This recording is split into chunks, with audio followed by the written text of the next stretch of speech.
What up? Boy, Mr. Locario, the bad boy of the dating game. What's good? So shout out to everybody in the chat. Shout out to everybody on the panel. Make sure you guys go to badboymembership.com. And yeah, that's what it is. And Real Game No Theory. Make sure you guys go there and check out everything. All right. So that's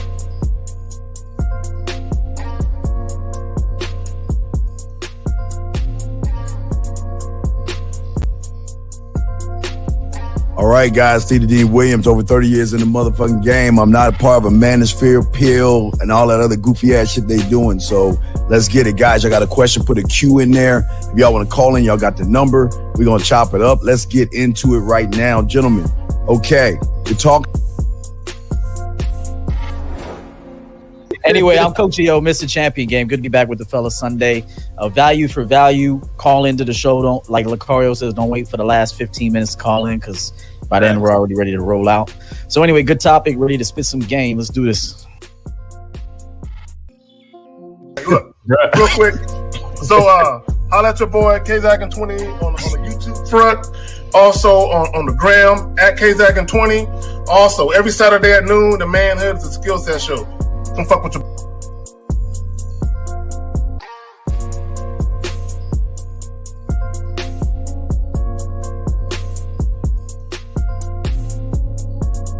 But my name is Mr. 1950.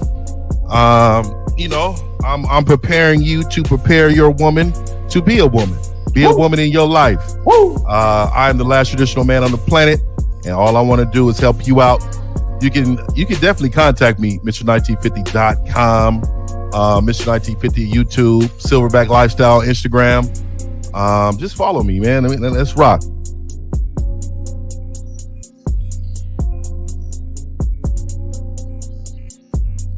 Yo, what's going on?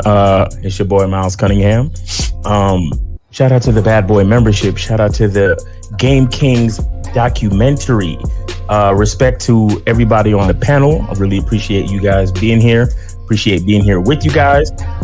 Let's spit this game because we know these guys need it.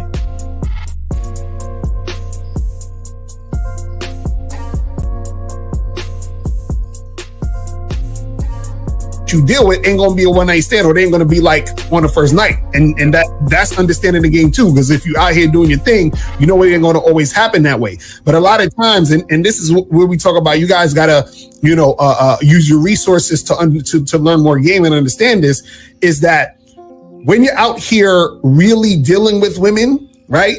You're going to experience certain things that's going to give you a whole new mindset of what it actually means to deal with women.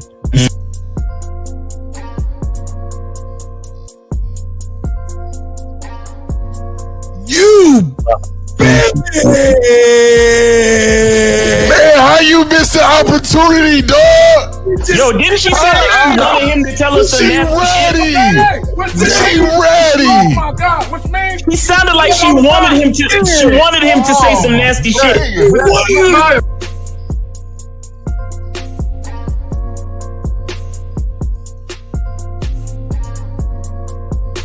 He gotta call her back and tell her, look, so I've been doing this in the past for a long time.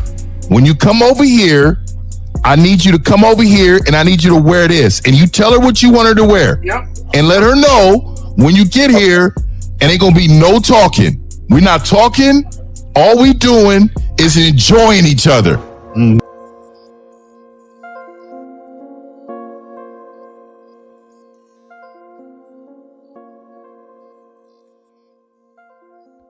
It's like, why the fuck are y'all in these goddamn boyfriend-girlfriend relationships? What benefit is it bringing to you? Now, my thing is, like with the dude that was on earlier that had a chick living with him, she brought no value to that motherfucker. And all she cooked was some sloppy joe and some ramen noodles. So what, he could do that by himself. What he need that bitch for? Stop. You see what's happening right here? What's happening right here is you're letting your ego like fall in place with your dick. You can't do that. You have to separate that shit. You understand? Enjoy your time with these women and then leave it exactly where it is. Because Since the fall of the PUA community back in 2007, most PUAs ran underground because they had nothing to offer.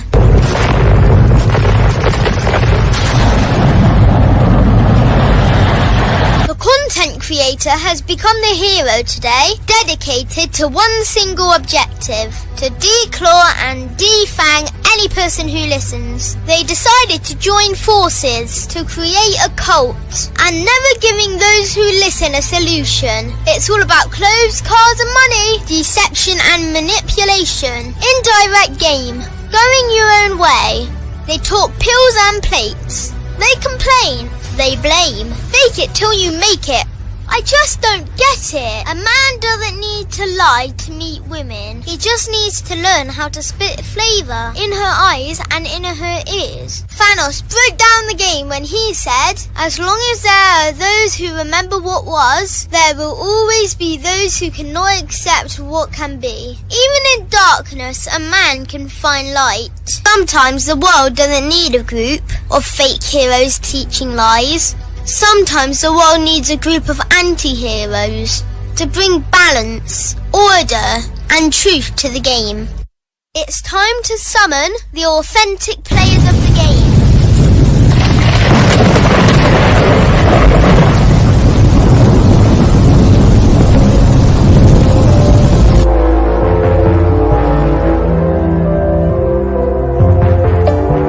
Only one group dares to challenge this threat. Gathered together from the cosmic regions of the streets, these anti-villains are hated because they put all the accountability on the man. They know the game will never be about women. They fight for every young man who is trying to learn their family name. Dedicated to truth, keeping it real, and manhood. Get your notebooks out, ask questions, and call in. Don't just listen to the message, become the message. All right. Got my 49 and red on the day. All right. Yeah. I see. We converted you. You finally learned to come to a winning team. Winning circle. We got to teach all the men in the chat. Come to the winning circle. You finally learn how to do that. I'm mourning you, bitches. I'm mourning you.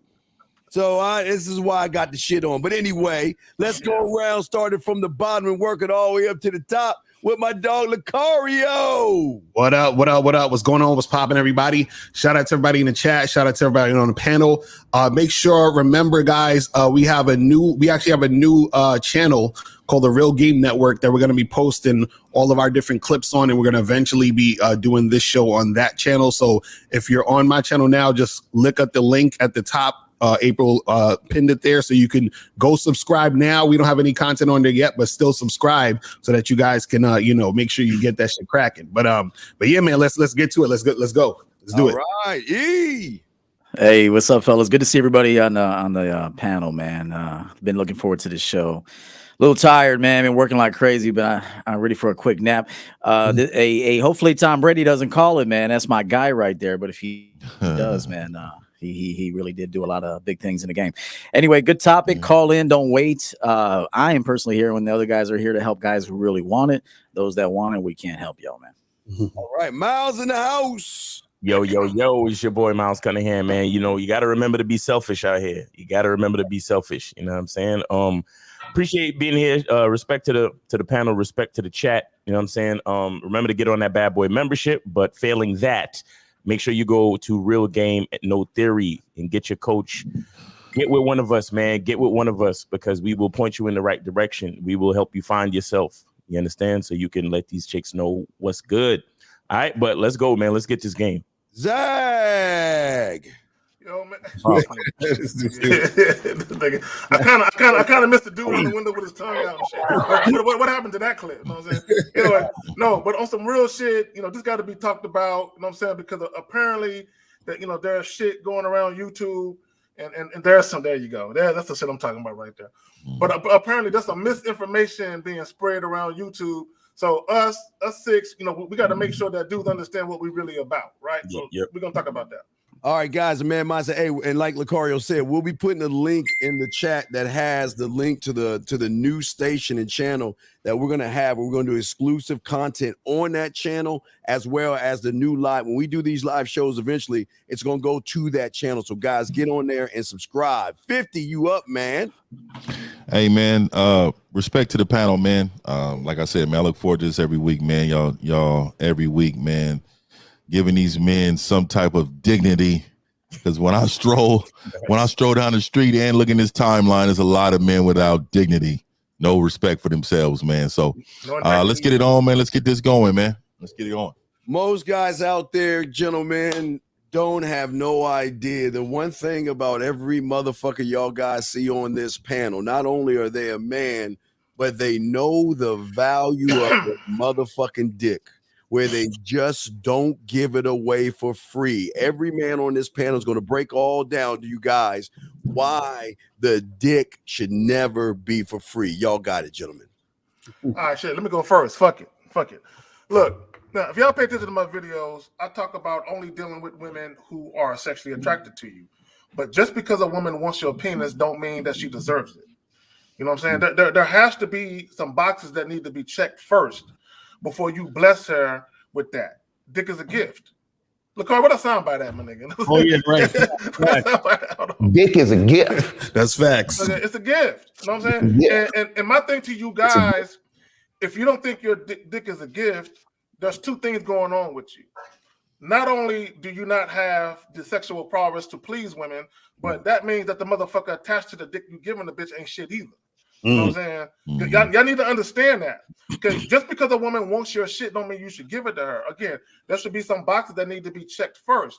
Number one, is she compliant? Is she cooperative? Is she pleasant to deal with? And anything that you need and want her to do, is she doing it? Okay, or you dealing with a woman who's making everything a challenge. She's fighting you on every fucking turn. If that's the case, she's not worthy of your dick. And you can't give it to her. Y'all got it. And I want to say this really quick, and I'll let y'all go because I straight up, man, I think a part of being a man is being sexually disciplined too. Just hitting women just because she's there. It's no value in that. Why are we as men made to believe? And this is for you weak men.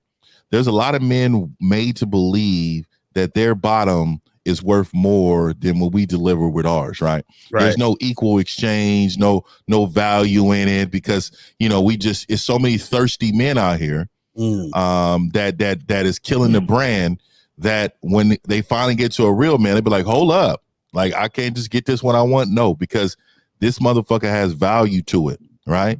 And also too, us as men, man, look, like I like what EO says too, man. Like, if you one of these men that's trying to smash every day, there's something wrong with you, bro. there is literally something wrong with you, bro. And when I tell people that, they be like, what are you talking? Like, think about that. Really think about you trying to smash every single day. That is a problem. And nobody is, I'm telling you, no other channels in this whole YouTube is going to tell you what we're telling you today. There is not one. And if you can give me one, please share that with us. Please share that with us because I haven't seen it. So I wanted to throw that out there, being sexually disciplined and understand that these women need to create value in your life in order for you to deliver that. And that's not daily. So just remember that you have an opportunity to shift her mindset by the way that you move. Understand that. Facts. Real talk. I want to say something real quick. I just came out with this, I always talk about vetting women for relationships, or just like vetting them if you're trying to do some long-term or to see if they're worth the long-term situation, right? And so I just came out with a program on a Bad Boy membership called How to Vet a Woman for Casual Sex. So even if you're just having casual sex, a vetting still needs to happen. Yes. You understand? Because you have to see if this chick is even worth your time. Everything is about am I going to bless her with my time and energy? You see what I'm saying? And you giving a woman dick is still giving her time and energy. You see what I'm saying? And so like even what 1950 was saying is that a lot of times we don't value ourselves and our dick And so we think that we're trying to get their pussies, meaning like, oh, well, you know, you can just have my dick and I'm hoping that you'll give me some pussy. You see what I'm saying? That's how a lot of the guys think when it comes to these situations. But the thing is that even when you're vetting a woman, when it comes to strictly a sexual situation, what it does is that it trains you to value your dick. You see what I'm saying? So the thing is that you gotta have that thought process of, you know, everything about me is value. So if I'm giving you any part of me, whether it's time, energy, money, any type of situation, you have to prove to me that you're worth getting anything I'm giving you. You see what I'm saying? So that's how I look at it. But yeah, go ahead. One second, guys. Hold on. Let me just say something. Wait. Hold on, Hugo. Let me hit you on something, man. We ain't no bitch shit. All right, let me tell you something. This ain't about no fucking bitch ass, no fat shit that these weak ass motherfuckers are telling you about. We ain't talking about not jerking off, you dumb motherfucker. We're talking about the value we have as motherfucking men, where these goddamn women got to work to get our dick. I think what he's saying is that all those no fap channels, shit, that they ain't shit. I think that's what he's saying. I could be wrong. Now, go ahead, y'all got it, man. He could be talking about that. You know what I'm saying? I'm just saying. Yeah, I want to say real quick. I like what Mr. 1950 said just now about the brand. You understand? Because it's funny how you got a lot of fashion dudes out here. You got a lot of sneakerheads out here. You got a lot of you fucking football fans, right? Y'all will bleed and die for your fucking team. You understand? If somebody say some shit about the whoever's, the Cincinnati whoever's or the Milwaukee niggas is like, what you say, nigga? Like, don't be talking about my team. I live and die for my team. But anybody can say any fucking thing they want about men and manhood, and you don't have nothing to fucking say. Right. You see what I'm saying? Anybody can disrespect the fucking brand and devalue the dick. And these same motherfuckers will swoop in and try to rescue the very people that are shitting on the brand. Right. See what I'm saying? And that's the type of shit that fucks with a man like me, because it's like, you know, if you really think about it, if all of us was really loyal to the brand of manhood, you understand? There would be less dissension in the disrespect that comes our way. You get what I'm saying? Like nobody can tell, you know, Gucci not to sell their belts for $700. Right? Nobody could tell, you know, Louis Vuitton not to sell a scarf for fucking $250. Like when they say, yo, this is just a fucking scarf and it costs $300, everybody's like, right? Everybody's fucking applauding. But if I say, look, my time, my energy, and my dick is expensive, so bitch, you gotta earn it. Oh well, you're just a misogynistic bastard, and you get what I'm saying? Right. So it's like, as men, and shout out to Harry Robinson for the $9.99 super chat. He said tuition. I appreciate the game, fellas. If as men we can be loyal to the brand of manhood as we are loyal to all these other brands and institutions and, you know, sports teams and all this other shit that we love to give allegiance to. You understand? I feel like at some point we need to understand how to give allegiance to our fucking manhood, because nothing don't start without us. Think about it. We provide the seed to populate the world that we build. And then at the end of the day, they want to act like the dick is worthless. You get what I'm saying? So it's all backwards. It's all fucking backwards. That's because we got men, buff men with tights on, dancing on social media with hair buns. And this is bad for the brand, and nobody's calling it out, but men rather laugh at it and high five each other in the chat. And then when I say something, they want to come for me like I'm doing something wrong. No, he's terrible. He's bad for the brand. Yeah. Shout out to Tom Anderson with the $5 super chat. Fantastic message. Hey yo, you got it, bro. Appreciate it. No. I'll just add kind of this one real quick. Like the healthiest individuals in the game are two people that get together and that are givers to one another. All right. Now, this ain't going to be hardly anybody up in this chat room or a lot of people in the manosphere because this is like a very sick place, quite frankly.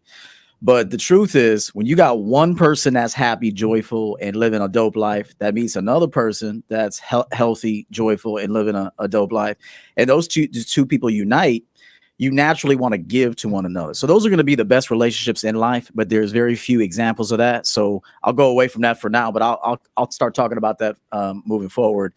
Here's the deal. A lot of these guys, they want this brand, right? They want this recognition as a man, but yet they want to jump to the finish line and maybe get to like where Lucario's at, 1950, the other guys on the panel. You want to jump to the finish line and have a standard, yet no one even knows who you are. No one has sampled you. If you pay attention to businesses online, they're like, you can have a free trial period for 30 days. We will demonstrate our value to you. If for whatever reason you don't get the results you want, that's not necessarily the product's fault. It could be the way you did it. It could be you weren't consistent. The diet wasn't right. Whatever the product. If you're dissatisfied, no problem. We'll give you back your money. On to the next customer. So in the beginning, you can't just demand things from people without showing who you are. So I've said this on the show with Champion Mindset. You go to the mall, they give you a sample in the mall. You go in the food court, try our orange chicken, try our Gloria jeans, get a shot of this brand new flavor. McDonald's puts out new sandwiches tomorrow. They don't know if it's going to work, but they're going to see if it does work. Starbucks has a new energy drink coming out in March. I just saw. They sound good, so it should be a success for them. But so part of being a man is not just going out here demanding that women do shit for you because she don't know you like that. Chances are you're not fly like that. Your mouthpiece isn't there. Your sexual discipline isn't there. You are undercover simp, and this is the truth. And so you got to get your marketing right. You got to get the business strategy right, and you're going to have to give out some samples for people to taste. And this has to happen in the beginning. You got to give her something, just like she's got to give you something. I'm not saying to give her dick, but give her the man. Give her man energy. Give her good conversation. Give her authenticity. And then you'll notice that in the game, your results are going to be better. You might have fewer people to buy from you because everybody's a fucking bullshitter today. But those that do want to buy from you are actually authentic people. Right. I would add this, EO, and I'm going to say this one thing and I'm going to pass it back to you guys. Give her transparency. Let her know what she's getting when she's dealing with you. Set her expectations. A lot of you guys, y'all ain't got no dating rules. Y'all just make shit up as you're going along based on how sexy the bitch is to you. You know what I'm saying? And this is why women will take advantage of you and use your bitch ass because you ain't got no fucking rules and you literally allow how sexy or how attractive the woman is to you dictate how you move with the woman. Shout out, respect to Matthew R. Smalls Esquire with the $30 super chat. He says, "Thank you for the weekly discussion on game. These sessions are priceless." And we have a call when y'all ready. All right, let's go. All right. 111, you're on live with the Real Game No Theory panel. What's up? All you guys are married, man. So what could y'all teach us about game? Wait, keep him on. Keep him on. Please keep him on. Okay. You're lucky. I was just about to. I already know I was about to hit it. First of all of us are married. That's one. Y'all was really in the game out there. But y'all was in the game. I've been married over like 15 years. The only one I Yo, caller. Take it easy. Hold on, caller. Like stop for a second and ask a question so we can answer. Unless you just want to keep talking. Yeah, what's the question? What's the question? Go ahead. Okay, so far your question is, if all of us are married, how can we talk about the game, right? And the answer to your question is that not everybody on this panel is married. I have never been married, bro, so I don't know what you're talking about. But even young man, young man, regardless of my situation, what does that have to do with the fact that you have no sense of self? See, you guys like you. Hold on, sir. I'll let you finish. I'm just saying. See, the problem with you guys, you surface dwelling motherfuckers, is that you always want to say, okay, I guess Michael Jordan can't teach basketball because he's married. I guess a doctor can't teach someone how to perform surgery because he's married. You're taking a man's marriage. Everybody got game has women. Don't get that twisted. So because we have women, we are not allowed to teach you something that has nothing to do with women. Because what we're teaching you, young lady, what we're teaching you is we're teaching you to have a sense of self. what I do, what Lucario does, what EO, Zag, 50, Mouse, what we do is not who the fuck we are. And we're trying to show you, no matter if you're single, married, or have a bunch of women, the game will always be about you, young man. It's not the ring on my finger or the women that EO have or anything like that. So you got it all wrong, big dog. That's all I wanted to say on that. And let me chime in a little bit. Let me chime in. Let me tell you. Hold on, caller. Hold on 1 second. Caller. Hold on 1 second. Hey, so let me chime in and say this really quick. I'm sure you're a young man, because that's the normal thought of a young man, right? So let me just tell you this really quick. Is it easier or hard to have a woman follow your lead for 6 months or 15 years? Which one is harder? It's all on the individual, man. It's all No. I'm asking you one specific question. Nigga, answer the question. Is it easier to have a woman do as you ask her to do for 6 months or 15 years? I'm just asking you. Both. You feel me? Okay, so what I'm going to tell you what Fillmore Slim says, family member of mine. You can look him up. Fillmore Slim. This is what he said. I know who Fillmore Slim is. He said, okay, so you know who he is. So that's my great uncle. So what I want to tell you is really quick. It's exactly what he said. He said, just because you see me laid up with this woman doesn't change my status. I'm a pimp. I'm a pimp first. I'm a man first. So what I'm doing is I can teach you the game. I can teach you the pimp. But if you choose not to listen because who I'm laid up with, you're gonna miss this train, my man. What I'm trying to tell you is there's a message in whoever status. Young man, you're talking more than you're listening, and you called into a show where you need to show some respect. This is what I'm trying to tell you. So look, what I'm going to tell you is last thing. This is my last point. I'll let you speak. When you can get a message from a bum off the street. You can learn from a bum off the street. If you look at the bum status and say, you can't teach me nothing, you will miss the message. So what I'm trying to tell you is, again, understand where your message is coming from. No, we're not on here telling you what to do. We're showing you how to live your best life. Go ahead. All right, caller. Let me hear what you guys say, caller. Over 20 years, the game has changed. Social media. Okay, wait. This goofy. Hold on. Wait. So, caller, how has social media changed the game? Tell us. Because you got thirsty ass dudes in these bitches' DMs for one. And just, bitches liking they pick, like dudes. Okay, so caller, hold on. So back in the day before social media, there was never thirsty guys trying to get at women. Exactly. No, but look, like nowadays you got motherfuckers. Oh, I could fly you out, bro. Caller. Caller. Look, let me stop you. So you telling me that women weren't getting flown out back in the day? See, here's the problem with you young niggas. Okay, the problem. See, social media. Hold on, nigga. Hold on, listen. Caller, listen. The problem is because of social media, information about what's going on with people is readily available. So you hear about all the shit that's happening in real time. Back in the day, bitches been getting flown out. Niggas been thirsty. The game ain't changed. Nigga, the game has not changed.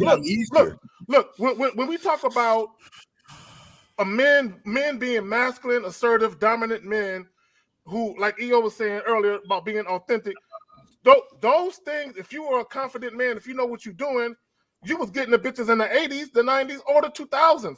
That hasn't changed. What women's desire for a certain type of man has not changed. The problem is a lot of guys like y'all focus on social media and y'all use that to guide you. Pimps are still pimping to guide us. Social media and all, pimps are still pimping. Hold on real quick. Shout out to Freelance Ronan for the $10 super chat. He said he had to leave, but he's gonna listen to it later. Go ahead. So caller, what's going on with you? Are you getting women? You getting the type of women you want? I get women, yeah, bro. Like it's easy to get a woman. All you gotta do is just step to them and start a conversation. Okay, so then what's the issue then? So what are you complaining about? How is the game fucked up and changed and all that? What's the issue? You know why? So look, I'm a student of the game, so wherever you're not a student of the game. I take information from. You're not a student of the game. All right, so I ain't saying y'all don't say no cool shit, but enough be enough sometimes. Like these motherfuckers are faking. They married, man. They ain't Wait. Hold. Listen. Wait. So you know that we say cool shit, but enough is enough. So we supposed to just shut this whole shit down right now because you called in today, yeah? Nah, but I'm just saying, like, y'all make some cool married dating coaches. Married coaches. Hold on, let me ask you a question. So what does being married have to do with anything? Go ahead, answer that. Because, what I'm saying is, like, for example, Steve been married over like 24 years, so he don't know what's going on in the game right now. Okay, wait. Let me ask you a question, Carl. Let me ask you a question. Because hold on, you a student of the game. You a student of the game. So hold on, let me test your knowledge of the game. Since you're a student of the game, do you know that there are married men that have arrangements? Not talking about Steve, not talking about anybody in this panel, but do you know there are married men who have arrangements with their wives where they actually go out and fuck with other women? You talking about that swinger shit? No. I'm talking just in general. It's not a swinger thing. It could be guy is married. He lets his wife know he's going to be having sex and dealing with other women on the side. Do you know that happens, right? That happens, right? You're a student of the game, right?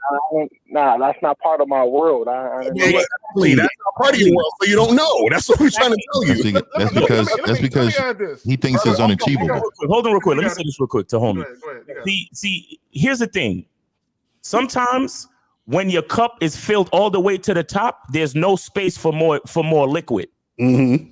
You understand? You came into this call automatically assuming so much shit. So you walking around with a full cup because you think the liquid that you have in your cup is tasty.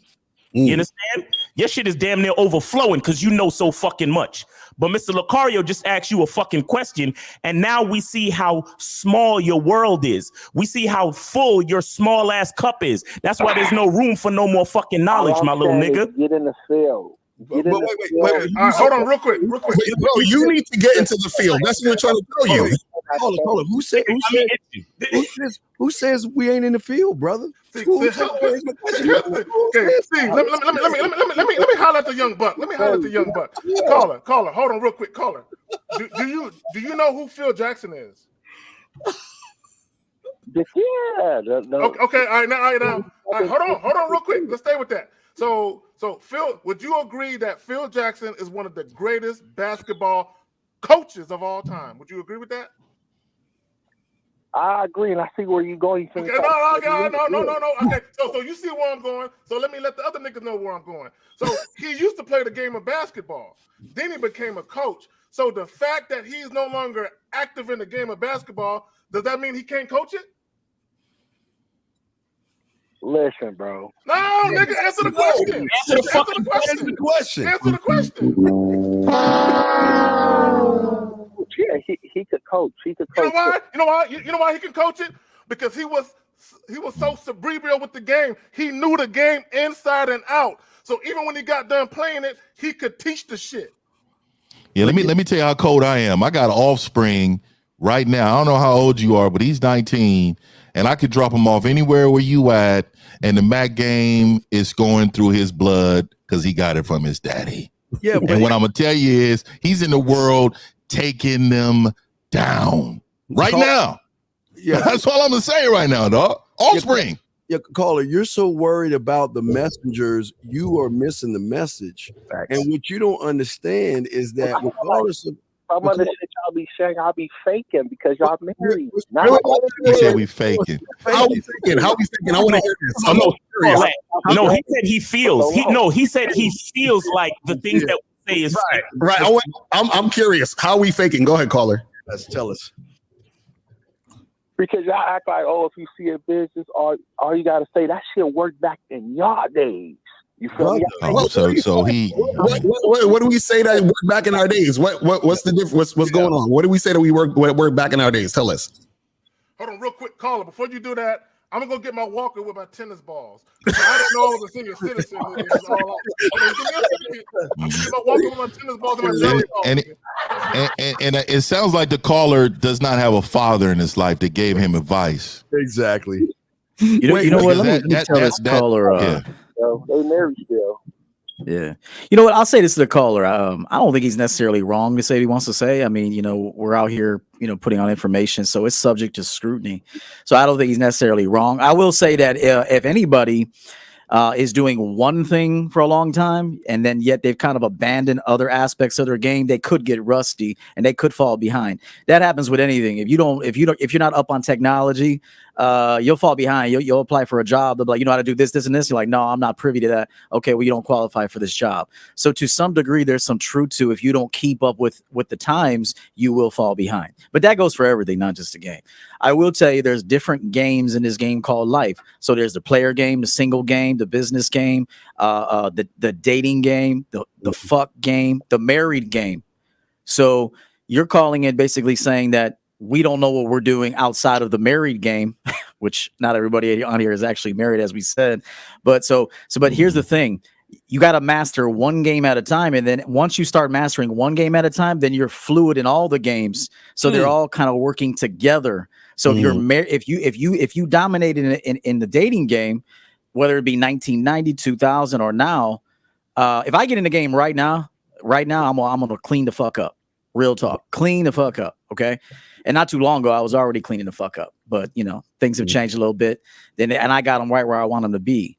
But you got to understand, there's different games going on simultaneously in the one game. So there's the married game, which takes a lot of different skills. Although you're gonna, if you really got game, you'll carry in the dating game techniques or methodologies into the married game. But then you got to amplify it. So this is very small thinking what you're doing, and I'm not trying to insult you. I'm telling you that I think you're not wrong to call in and scrutinize us. But there are several games going on at one time, and a true master of the game is going to be picking up information from all games and then applying it to whatever situation he's in. Facts. Real talk. So caller, you getting that information? I sit in and I listen, but I take, like I said, I eat the meat and I spit out the bone. So what I could use, I use, but. All right, well, keep up the good work, man. Keep up the good work. We got other callers, man. We ain't got no game, Let dog. me add this. Miles, what were you saying? I don't want to cut you off. No. I was just saying, eat the meat, spit the bone out, and do you, nigga. Like, we got 3 more calls. I'm ready to go. Like, okay. All right. Let me add this. Let me add this right quick. EO, the way you presented that right now, that was dope. I hope you got something from it. Let me just add this. For all you niggas is talking about, niggas is in long-term relationships or they married, they can't teach nothing. Okay, fine, that's cool. But here's my thing to all you guys. If you want to listen to a dude just tell you how to get pussy and nothing else, there are guys who can tell you to do that. But if you want guys to tell you and give you some game on how to effectively deal with women and get the most that women have to offer outside of just sex, you can't get that from a nigga who just fucking bitches, man. Right. Y'all got it. Exactly. Hey, shout out to my guy Omni Roma, man. That's my guy, man. Appreciate you, bro. Everything you do, man. You've been a big contributor, man. Much love, respect. Thank you, bro. Thank you so much. Caller, look, thank you for eating the meat. Continue to spit out the bones and do you. But understand that there's knowledge everywhere, bro. There's knowledge everywhere, and it would help if you kept your cup just maybe a quarter of the way empty, so you can leave room for more knowledge. All right, bro, take it easy. All right, so we got 714. You're on live with the Real Game No Theory panel. What's up? Hey guys, how you doing? These single mommy raised dudes who like to eat meat and boners they're crack ups to me. I love them on the show though. They're funny. Anyway, I just want to make a point to the rest of you boys, the rest of you men, that I personally, what do you think of this? I like to avoid women that are drinkers and drunks because you never know what kind of shit and drama you get from them. And I personally prefer women that I like stoner chicks. What do you think of dropping these? Don't fuck these bitches that are drunks that can me too you and stick to women that don't drink or stoner chicks. What do you guys think of that? Let me say this. Sound like standards. Just sound like standards. Let me say this. Me personally, I don't have a problem with women who drink per se, but I do not get into relationships with women who drink a lot. Okay, Well, I just don't. That's just all right. me. Well, let me say this. I don't care if she's a stoner, if she drank or whatever. It's just how she handles herself when she's around me. I'm not here to judge or make a woman stop doing what she's doing or kick her to the curb because that's something she likes to do. When she's with me, she's a representation of me. So that means I don't care if she's an alcoholic or she's a drug addict, as long as she is showing me the respect that I need and I demand for myself, and I'm going to demand of her. So I disagree. I don't want you to throw. I'm about to disagree with my boy Steve. I cannot. Let me just say this. I cannot. Like I always have to. If she's gonna be with me, there's rules to the game for me. Like I can't. Like I have never drank in my entire life. Right. I don't do that. But what I'm saying is, I don't mind her drinking. Right. I just can't have her getting drunk. Yeah. Well, that's what I'm saying. No, I'm saying if you have that, that's what I'm saying. If she's I don't care away from me or not. She could be with her mama. If I gotta pick her up because she's drunk, that's probably gonna be the last time we talk. No, I'm talking about when she's with you that she ain't drinking. I'm saying that if she drank outside of you, but when she with you, she's minimally drinking or not drinking at all. Because 100%. 100%. We on the same page then.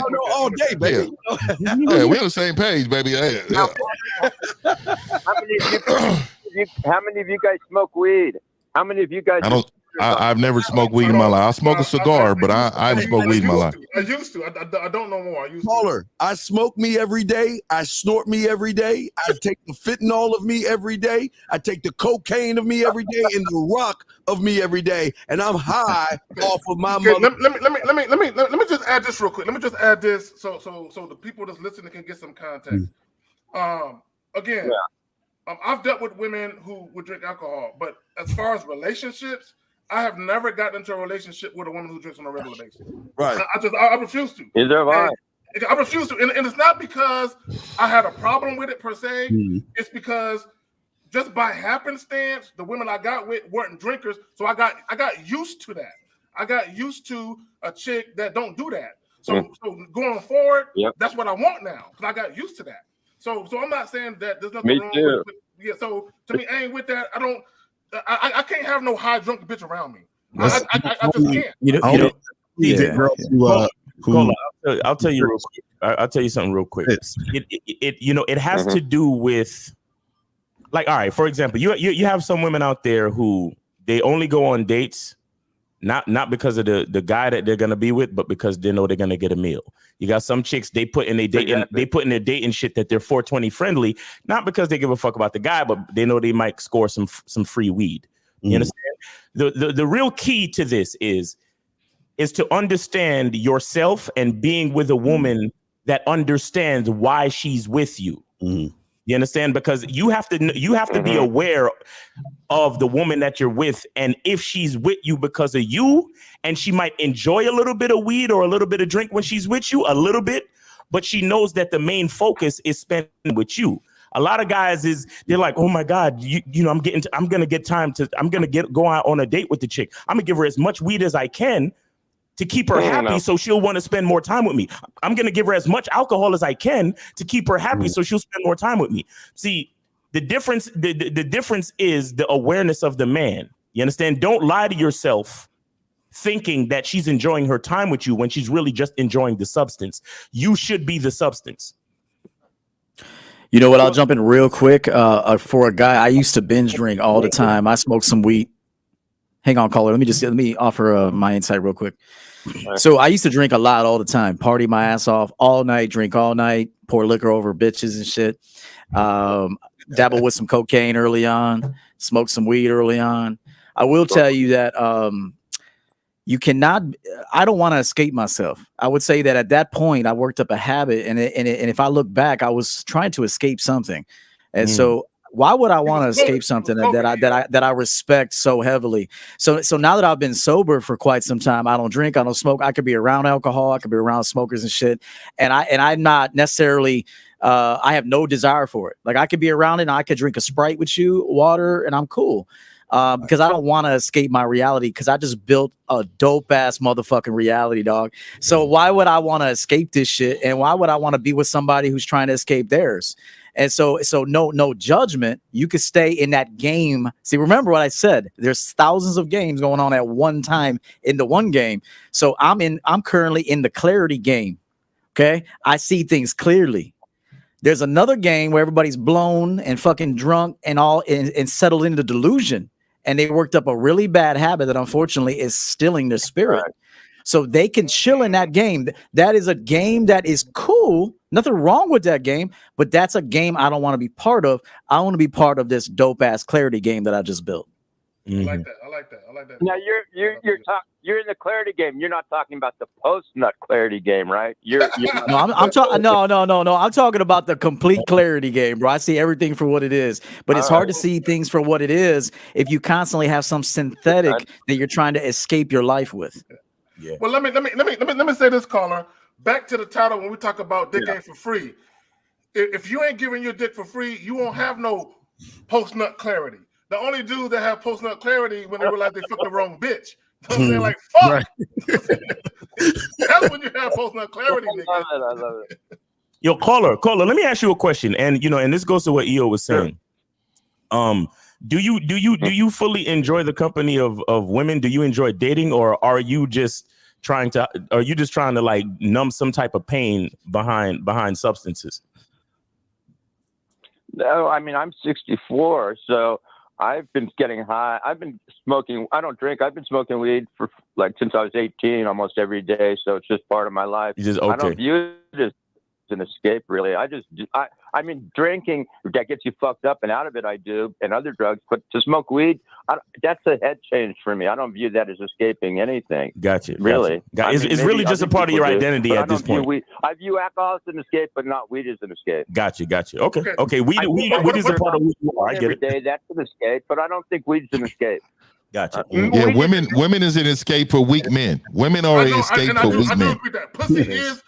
Dudes do use pussy to cope. Shout out to the Coke King EO. You know what I'm saying? EO was talking about doing drugs to cope and shit. You know what I'm saying? Like, I mean, he the Coke King, so he letting you motherfuckers know that coping is in everything you fucking do damn near. So, but real quick to the caller, I caught this. He said he's 64 years old. Shout out to you. So for all you guys, because the other caller who listened, I think he maybe was in his 20s. This gentleman is in his 64. So we have a wide variety of men of all age groups and races and ethnic backgrounds and religions that fuck with us. You know what I'm saying? So I just want you guys to understand that this is why our message cannot be tailored to just a small percentage of men, because we represent for all men. Understand that? I got it. Yeah, when I'm 64, man, chilling, I'm enjoying my life then too. I'm cis white male. I'm a cis white male. Bro, no. Hey. Hold up. We don't do that. That's it. That cis shit. We don't do that. If you a man, you a fucking man, and that's it. What is that? With you guys, I'm not. You think I'm woke? I'm against all that woke. Oh, okay, all right. What did he say? I don't understand what did he say? He said he's a cis white male. What is that? It don't matter. Trust me. I'm a cis white male. I said. What the fuck does that mean, bro? I'm gonna tell you, man. I don't get caught up in terms because I don't like that shit. Don't matter to me. It's that trans community shit. You know, really? Yeah, they fucking put an extra fucking word in front of, so it means. Yeah, next caller. All right, real quick, caller. Next caller. We gotta go. Let's go. Next caller. No, yeah, caller. Show me some trans stuff. Yeah, next caller. Caller, listen. Look, the bottom line is, do you? But you lost me. Yeah, he dropped. Start talking about the alphabet and stuff. I don't smoke weed for that long though, for damn near decades and shit. But to anybody listening, if you have a certain lifestyle, then you have a certain lifestyle. But if you are just trying to hide behind pain and you're being dishonest in your motivation to do these substances, then you need to talk to somebody. Like that dude. He's 64. He's been smoking weed since he was 18. It's just a part of his identity and his lifestyle now. But don't be trying to do bullshit and don't put lipstick on a pig and call it a woman. Anyway, Ryan with the $5 super chat. Steph is King with the $5 with the €5 super chat. He says thank you for the session, Steve. And yeah, we got Omni. All right, we got another call here. Let me add this real quick, man. Let me just say this in relation to the last caller. what we talk about is heterosexual shit for men who have the right mindset.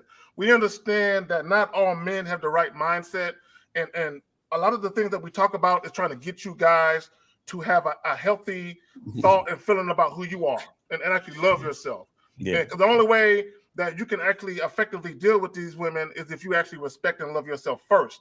Because if you don't, you're gonna treat women like shit. So that's where we're at. Now, if you're the type of dude where you have a lot of shit going on mentally and emotionally, and you ain't quite calibrated right, then we can help you. Now we gotta start from the ground up. It's gonna cost you some bread to do that. I'm saying, but we about that game though. So there's gonna be some guys that's gonna come to us, and all they need is a little tweak, and we got you. A lot of you other guys, you need help from the ground up. You know what I'm saying? And it's gonna take some time. Yeah, I got it. All right, so hey, real quick, I want to just say something to the Duke real quick. He asked the question if I'm all good. Hey, listen, man, it feels good to let people be who they are, man. It shouldn't get a rise out of me to let somebody call in and say whatever they got to say. So like, so this is really what shows that clarity and that settledness that you have as a man, that people can say whatever they want to you, and you got to get yourself to a point where you allow that. You allow people to kind of say what they want to you, but you stand firm in who you are. But as Miles alluded to, we should always remain open to new information, because that's what makes us even better. That doesn't mean we have to move off our square, but we might be able to add something to our square. So just keep in mind, I'm chilling right now. I'm calm as fuck. I ain't on no weed, no alcohol, no nothing. I'm just letting people be what they gotta be while I stay seated in my motherfucking king's chair. Facts. So 463, you're on live with the Real Game No Theory panel. What's going on? Hey, what's good, y'all? It's Coach Brody. What up, Brody? What up? Oh no, just calling in to saying, hey, I appreciate what y'all doing on here, and this is perfect timing. I know I was working on some stuff, and I saw that title said "Dick Ain't Free," and I'm like, oh, I felt that shit. I know for me personally, I think about how just like a lot of guys are pleasure seekers. And I know for me in my own life, pursuing my purpose, pursuing my passion, things that I care about, it's more pleasurable to me than pussy. And it's like for me, when I got to that place, and especially I had to get to that place after I developed some good dick. And I realized that with great dick comes great responsibility. Like, because a good dick can change a woman's life for the better or for the worse. For the better or for the worse. And I just try to make sure that when I deal with women, I leave them better than I found them. Facts. I think a lot of men understand too. Sometimes it's not always about the physical part of the dick, though. Exactly. When the mind is directly on you as a man, when her mind is on you as a man, like she may have had better physical dick, but it don't feel like the dick that she's actually having now. So what I'm saying to you is, a lot of men out there think we're just talking about the physical, but it all comes together as one thing. Facts. Yeah, you know, the dick is just one conduit for masculine energy. It's just one. There's several. Got you. Well, that's real talk, caller. Well, let me add this, and I'm gonna piggyback off what 50 said. A lot of guys, they think it's about just running up in the chick crib, being there for 2 hours, busting a sweat, getting cramps all in your legs and shit, and just fucking. That's cool. That's a physical aspect of it. I'm old and got be getting cramps and shit. I'm saying I got to stress before I fuck now. I'm saying, so that's some real shit. I ain't even bullshitting. I'll be like, goddamn girl, hold on, I done caught a cramp. They're like, don't stop. I'm like, no, bitch, I gotta stop. I got a cramp. I'm saying, but anyway, so my point. You look out the window though. You stretch. Well, nigga, if there's a window that needs to be looked out of, niggas get looked out of. Nigga. But anyway, my point is though, like Vinty was saying, it ain't just the physical. It's also the mental preparation that you get the bitch ready for. Like, you know what I'm saying? It's the shit that you say to a chick, because a lot of guys think that a chick is gonna come over and you're just gonna take her clothes off and you're just gonna penetrate her. No, you gotta say some shit. You know, you either gotta have the foreplay, the physical foreplay, or you gotta say some shit mentally that already get her prepped. Where when she come over, she already wet. She already wet from the shit you said on the fucking phone or through the text. And a lot of niggas don't even understand how to mentally prep a woman or mentally stimulate a woman prior to actually having the physical sex. But y'all got it. Yeah, well, quick. When they saying when a lot of guys look at when they think dick, we think y'all are thinking dick. We're not talking about that. We're saying that because what we do as men, we will not just settle for just about anything. She's got to bring something to our lives, to our worlds. We are self-sufficient men, but we will not accept just a ass and titties to get in the motherfucking door. You have to show us that you are worthy of our motherfucking time, our attention. You're worthy of our dick. You got to work for that. We're just not going to say just because you look good, we're going to let you in. And that's where a lot of y'all guys go wrong. Y'all think it's like the guys are saying on the panel, the physical. It's about the mental. What are you bringing to my table that woman, and that one, and that one, that one ain't bringing? Because they all ain't special until we make them special. Facts. I call it. You straight. Oh yeah. No, and I appreciate that. And for real, I know that dick is more than just a physical thing. It's a mental thing. That's something that penetrates a woman's soul. It's that masculine energy. And for me, it's just I just like that effect. Like for me, the most important thing, and not the most important thing, but what I enjoy the most when I get to deal with a woman in particular. Maybe not everybody else feels this way, but I like being able to do those things with a woman to separate the stimuli and to show her that the stimuli, the emotional reaction, and the interpretation is different. And when I can deal with a woman in a way, because a lot of women, they never learn the difference between a fuck boy and a man. They never learn the difference because they mindset around it. But when you can show a woman, listen, I could do the same exact thing that you felt like was abuse from another man, and you love it and come to me for that, and you listen to me and you do what I say, and the things that you do what I say makes your life better. To me, that's more fulfilling than just getting a nut off. Facts. I ain't even got to get a nut off. All right, shout out to Eddie. Anyway. All right, thanks, dog. Shout out to Eddie for man. We got you. Yeah, we got to just really recognize the super chat. But yeah, and also Emmanuel, there you, man. There you go. Appreciate that. Yeah, Emmanuel, he says, "Solution channel. Thanks for the mental modes and helping me realize the game is about finding the man inside, also building the strategies to become that man and continue to recognize that man in all things." Facts. Hey, shout out. Let me say something real quick. I saw all these $200 and $100 super chats, and I'm like, what the fuck is up? Then Emmanuel came through and blessed me, dog. Appreciate you. That's what's up. That's what's up. Hey, I want to point something out real quick. You'll hear guys in the manosphere say they want a woman's soul and shit. Well, the only dudes that say that have never gotten a soul before. Because when you actually get a woman's soul, man, that shit could be, there's a lot of responsibilities, very heavy. You want to give it back. You want to give it back. Yeah. If you're not doing it right, it comes back to actually hurt both of you. It'll hurt your pockets. You're replacing windows. You may be losing your job. I mean, if you take a woman's soul and you're not responsible, it's going to come back to be very costly to you and the woman. But if you could actually, if a woman relinquishes her soul to you, that means she has full trust into you as a man. And that's a completely beautiful situation there. So it's two different energies behind getting a soul. Most guys that want souls have never really had a soul. I've actually had women's souls and went after their soul and didn't have the right intentions in the past. And it came back to cost me.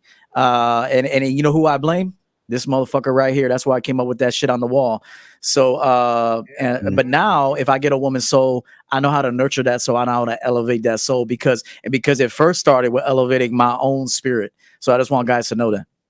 Let me add this real quick. Somebody was gonna say something. Was it you? Now we got a call whenever you're ready. Okay. Let me just say this real quick. Okay, and I'm gonna say this with great power comes a lot of responsibility. Like if I wanted to, like if I was out here single, I know how to make a chick fall in love. You know what I'm saying? It ain't hard without lying though. I can do it without lying. But my thing is, like EO was saying, when you have women when they literally bare their soul and they come to you a certain way, there's a lot of responsibility that comes with that because you literally can command this woman to do shit. You literally have, and I hate to put it this way, but you have control. Like you really can do shit, you know what I'm saying? And have this woman doing all types of shit. But if you have ill intentions, you can fuck her up emotionally and mentally. Y'all got it. All right. So 330, you are on live with the Real Game No Theory panel. What's up? What's going on? I appreciate you guys' time. I appreciate you guys showing up as often as you do to communicate the things that you guys are communicating. And I appreciate it not being all red pill rationalization because that's just kind of crazy to me. So thank you very much. Yes, sir. You're welcome. You got a question? Yes. All right, go ahead. I've been in a long-term relationship. Yep. I've been in a long-term relationship. Well, relativistically, I suppose 2 years is relatively long-term.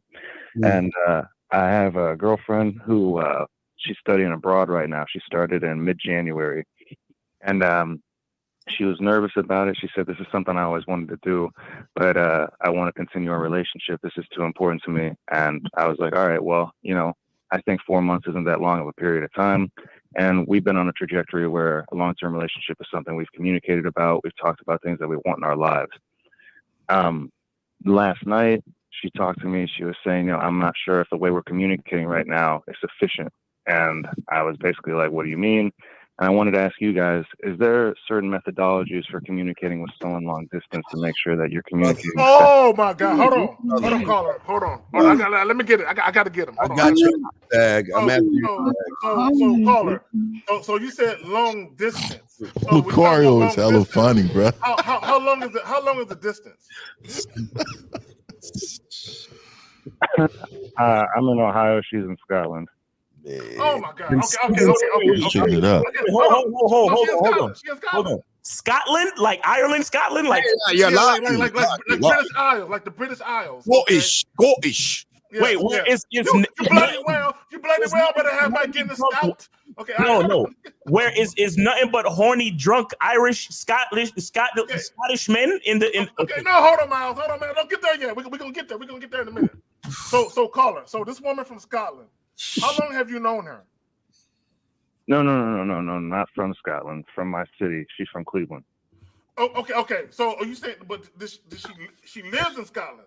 No. They've been in a relation for 2 years, right? Went away studying abroad for 4 months. She's gonna be studying abroad for 4 months. Right. Okay. So you saying that y'all met, y'all already been the physical shit, but that she's leaving to go study abroad, right? Is that what you're saying, Al?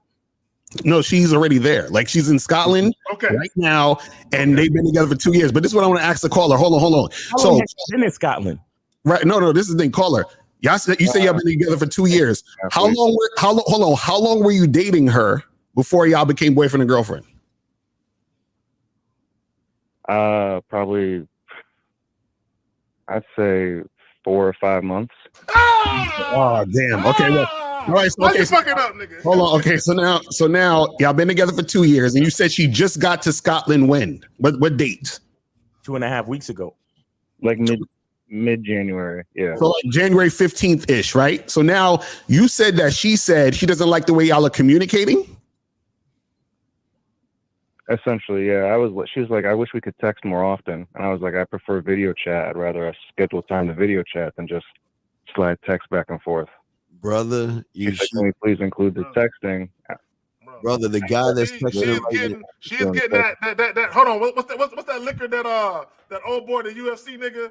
12. Conor McGregor. That 12 prosper. She's getting 12 prosper dick. That's no, but I want to explore this whole. She's saying she doesn't like the way I communicate. So so she's only been gone for 2 weeks, right?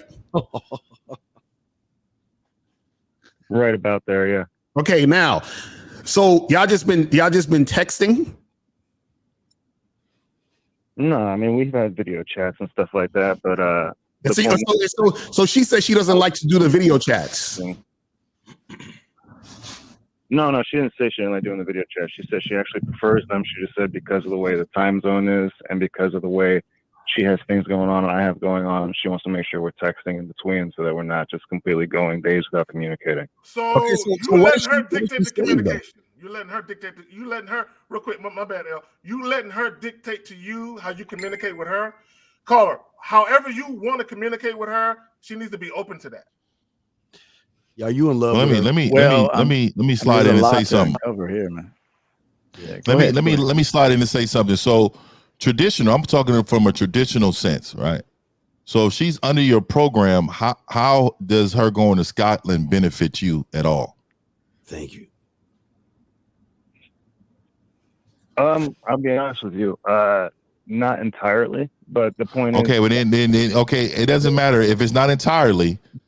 Then this allowing her to go overseas to do anything has to do with what she wants to do instead of having her continue to bring value into your life. Right. So for me as a traditionalist, I believe in the man leading and the woman following.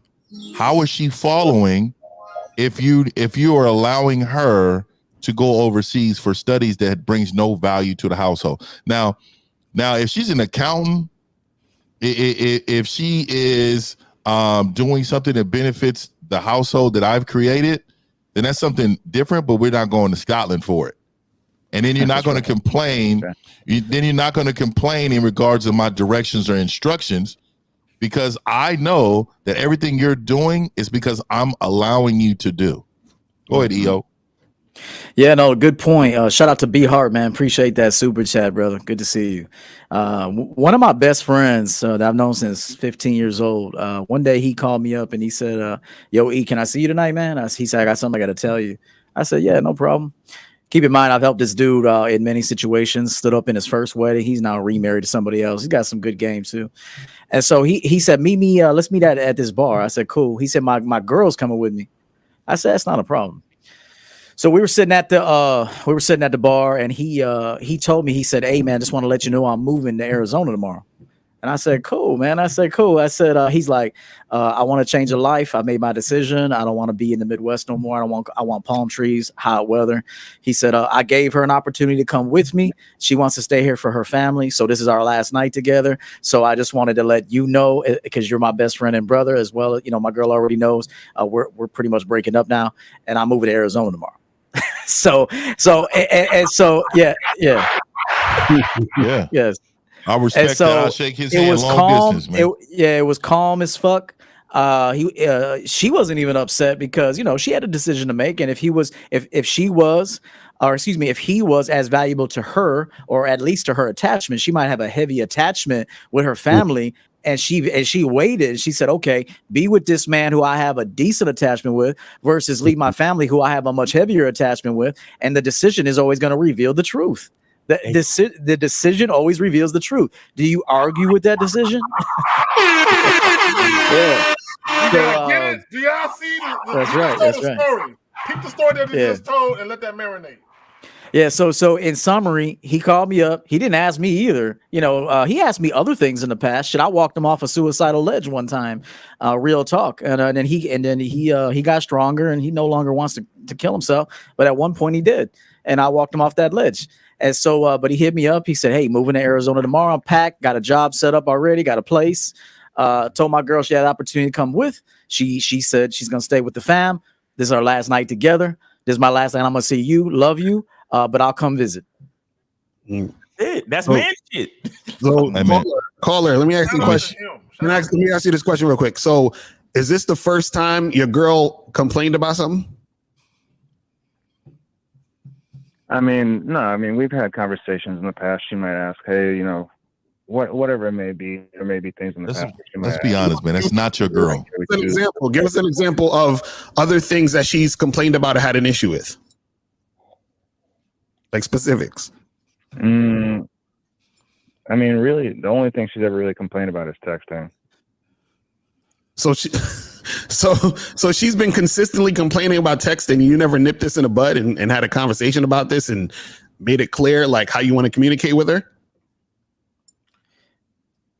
I mean, the truth. He's the blame. He's to blame too. He is to blame because clearly he set a precedence for texting over the 2 years they were together, and then now there's something that you're doing that's inconsistent with the precedence that you set.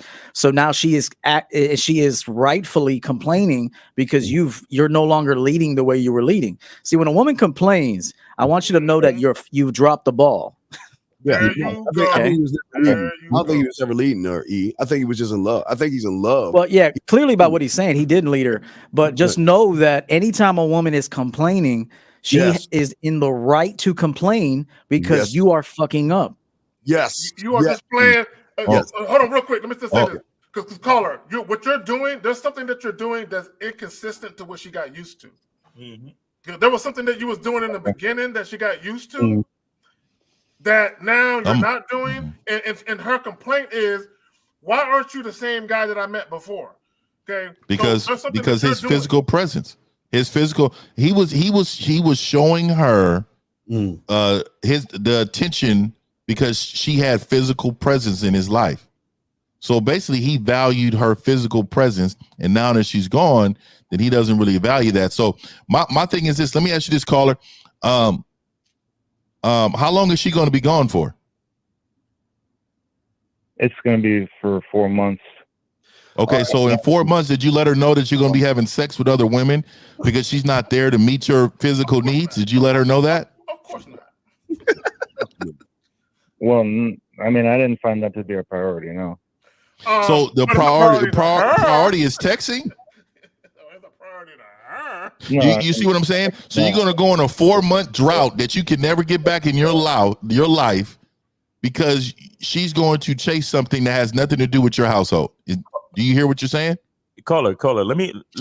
Real quick, Miles. Shout out to Bernie for the Cash App, man. Very appreciative of the support of the channel, brother. Caller, look, it all boils down to you seem to be in a situation where you don't really have an idea of what you want, and your woman is doing what she wants, and you're kind of following her, like you're not really leading, bro. You understand? The first time she complained about texting before she went to Ireland, you should have been like, listen, I'm not that much of a texter. And that's the type of man that you're with. So if you can't get with that, then if texting is such a big deal for you, then you probably got to find another dude. But again, so my question comes down to this for you. And this is something you need to ask yourself. What do you really want? Do you really want to be in a long distance relationship with a woman that's studying abroad? Is that what you complaining about texting because her pussy's itching that she's about to cheat on you? Right. Or what do you want for yourself? What do you really want for yourself, bro? That's the real question. So answer that question, and Carlo, I got something else for you. Yeah, because I got a question too. Answer exactly what Miles asked. Go ahead, Carlo, you got it. Basically, and this might just be, how some people lead their lives, or philosophically speaking, but yeah, no, I mean, I guess the way we've communicated in the past and what we spoke about, what we wanted in terms of a relationship. Caller. Leave the woman out of it. I'm asking you, what do you want? Do you want? I mean, I'm finishing up my degree right now, and it's honestly an opportunity for me to spend a lot more time getting my work done. And on top of it, after that, I would like to have her in a long-term relationship. And why? Wait. Thank you. Caller. Then here's a question. Give me two quick questions. What's 2 + 2? 4. Okay, good. Now you answer that in 0.5 seconds. Here you go. What's so special about your girl? Gotcha. No, tell us what's so special about her. I appreciate the fact that we have common values and that she says this. She is iterated. No. Your surface. Get deeper. Common values ain't cutting it. What is so special about her? What's so special about her that you can't readily find in another woman? Thank you. Tell us. Come on. I'm not waiting 4 months. Hey, fuck that. But no, tell us, caller. Now people ask you, what's so special about her that you feel like you can't readily find in another woman? I guess the point is, not guess. I don't know exactly how to answer that right now. Well, then there you go. That's your answer. 2 + 2 is because you know it. That's your answer. That means she's easily replaceable, Carl. Right. This tells you that you need to charge it and move on because you can't even answer that question for yourself. So you're in love. So right now you're in your feelings right now, and you know what? She's not in hers. Because let me tell you about these women out there. Now, I'm not gonna say your girl's doing it, but maybe she is. But don't think they ain't. Don't think they can just get on the phone with you and be like, "I miss you." Here you go, right? Because I think 50 sent this to me earlier today, and I'm gonna post it 1 second. Don't get it. Wait, y'all go ahead and talk 50 because I'm gonna post what you showed me. Let me ask you this question. Hold on. Let me ask you this real quick. So when the 4 months came, when you decided to make her your girlfriend, how did that go? What was the conversation when you first decided y'all gonna be boyfriend and girlfriend? Did you say it to her? You wanted how did it happen? Who broached the topic first? Who brought it up first? No, she was laying on my chest. She was laying on my chest. She's like, we've been having sex for a while. We've been doing things together. And she asked, she's like, are there other girls? My God, you let her go in exclusive. And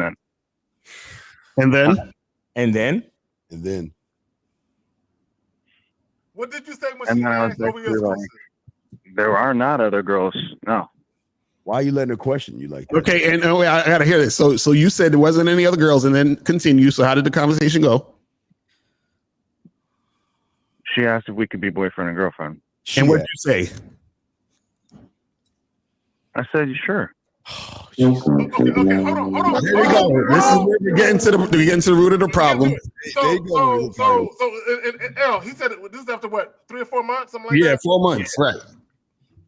So caller, let me ask you a question. Now, think about what I'm about to ask you, and then answer it. What are the 5 things that she did that does not involve sex or the way that she looks that made her girlfriend material? What are okay? Now, hold on before you answer it. What are the 5 things that she demonstrated to you that made her girlfriend material that doesn't involve sex or how she looks? Go. She would cook for me. She would, she would review my papers and stuff like that I was writing. She would offer things to do in terms of activities. She lives relatively close to me, so she would invite me over to meet her family and stuff like that. You met her family? Sound like you guys have a partnership. You met her family already, dog? You met her family already? Oh. So let me say this. Let me say this. Let me say this. I really want you to stay with this woman. And this is why. And the reason why I want you to stay with this woman is because I definitely believe that that's straight up though. I definitely want you to experience the outcome of this relationship. Because some men don't learn with good advice. Some men need to fall on their face to understand this is not for you. That's facts. Because hey, let me tell this. Go ahead, I'll go after you, brother. I was just gonna say the relationship happened because she wanted it, not because you wanted it. You're going along for her ride. You understand what I'm saying? And this is why you're in the situation you're in, having arguments about texting, because you went along for her ride instead of you having your own plan of what you wanted to do, because she brought up the relationship. You were just like, sure, why not? You see what I'm saying? And now you're just going along with the situation. And this is why things are the way they are. But go ahead, Gil. Yeah, no, there's so many things to unpack, and you guys already said it. Caller, let me tell you something.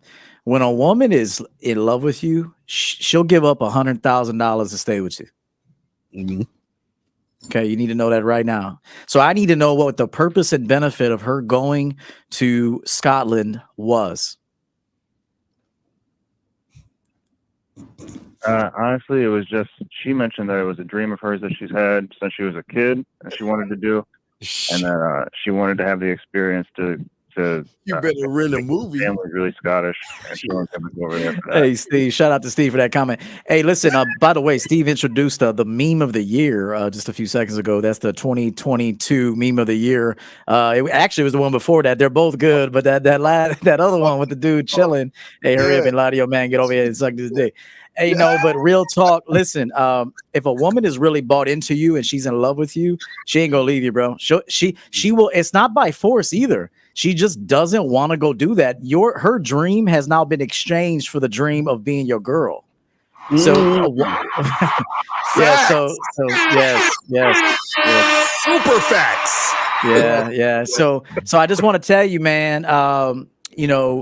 She sounds insecure to me, which is a problem in and of itself, because so she's campaigning for more time. And what that can sometimes mean too is that she doesn't trust what you're doing, because she might be doing some shady shit too. She actually might be out there seeing another dude. I'm not saying she is, so don't go cuss her out or nothing, but it's a possibility. But remember, we all have dreams. Sometimes we got to evaluate the dream and exchange one dream with another dream if this new dream happens to be more important to us at this time. I got a good question real quick. So caller, when she said she wanted to do this thing to go to Scotland, did she tell you she's doing it, or did she ask you how you feel about her doing it?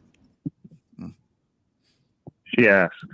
Okay, good. At least she. What did she say? She said, tell me what she said to you. She said, "Are you okay with me doing this? Do you think that this will be an okay idea? Would you still want to be with me if this happened?" She's looking for your direction, bro. Real quick. So she's begging for a man like me. Okay, so caller. So this was after she brought up to you about you guys being girlfriend and boyfriend. This was after that, I'm assuming, right? Yeah. Okay, caller. She running game. Okay, hold on. Listen, caller. Listen what I'm about to say.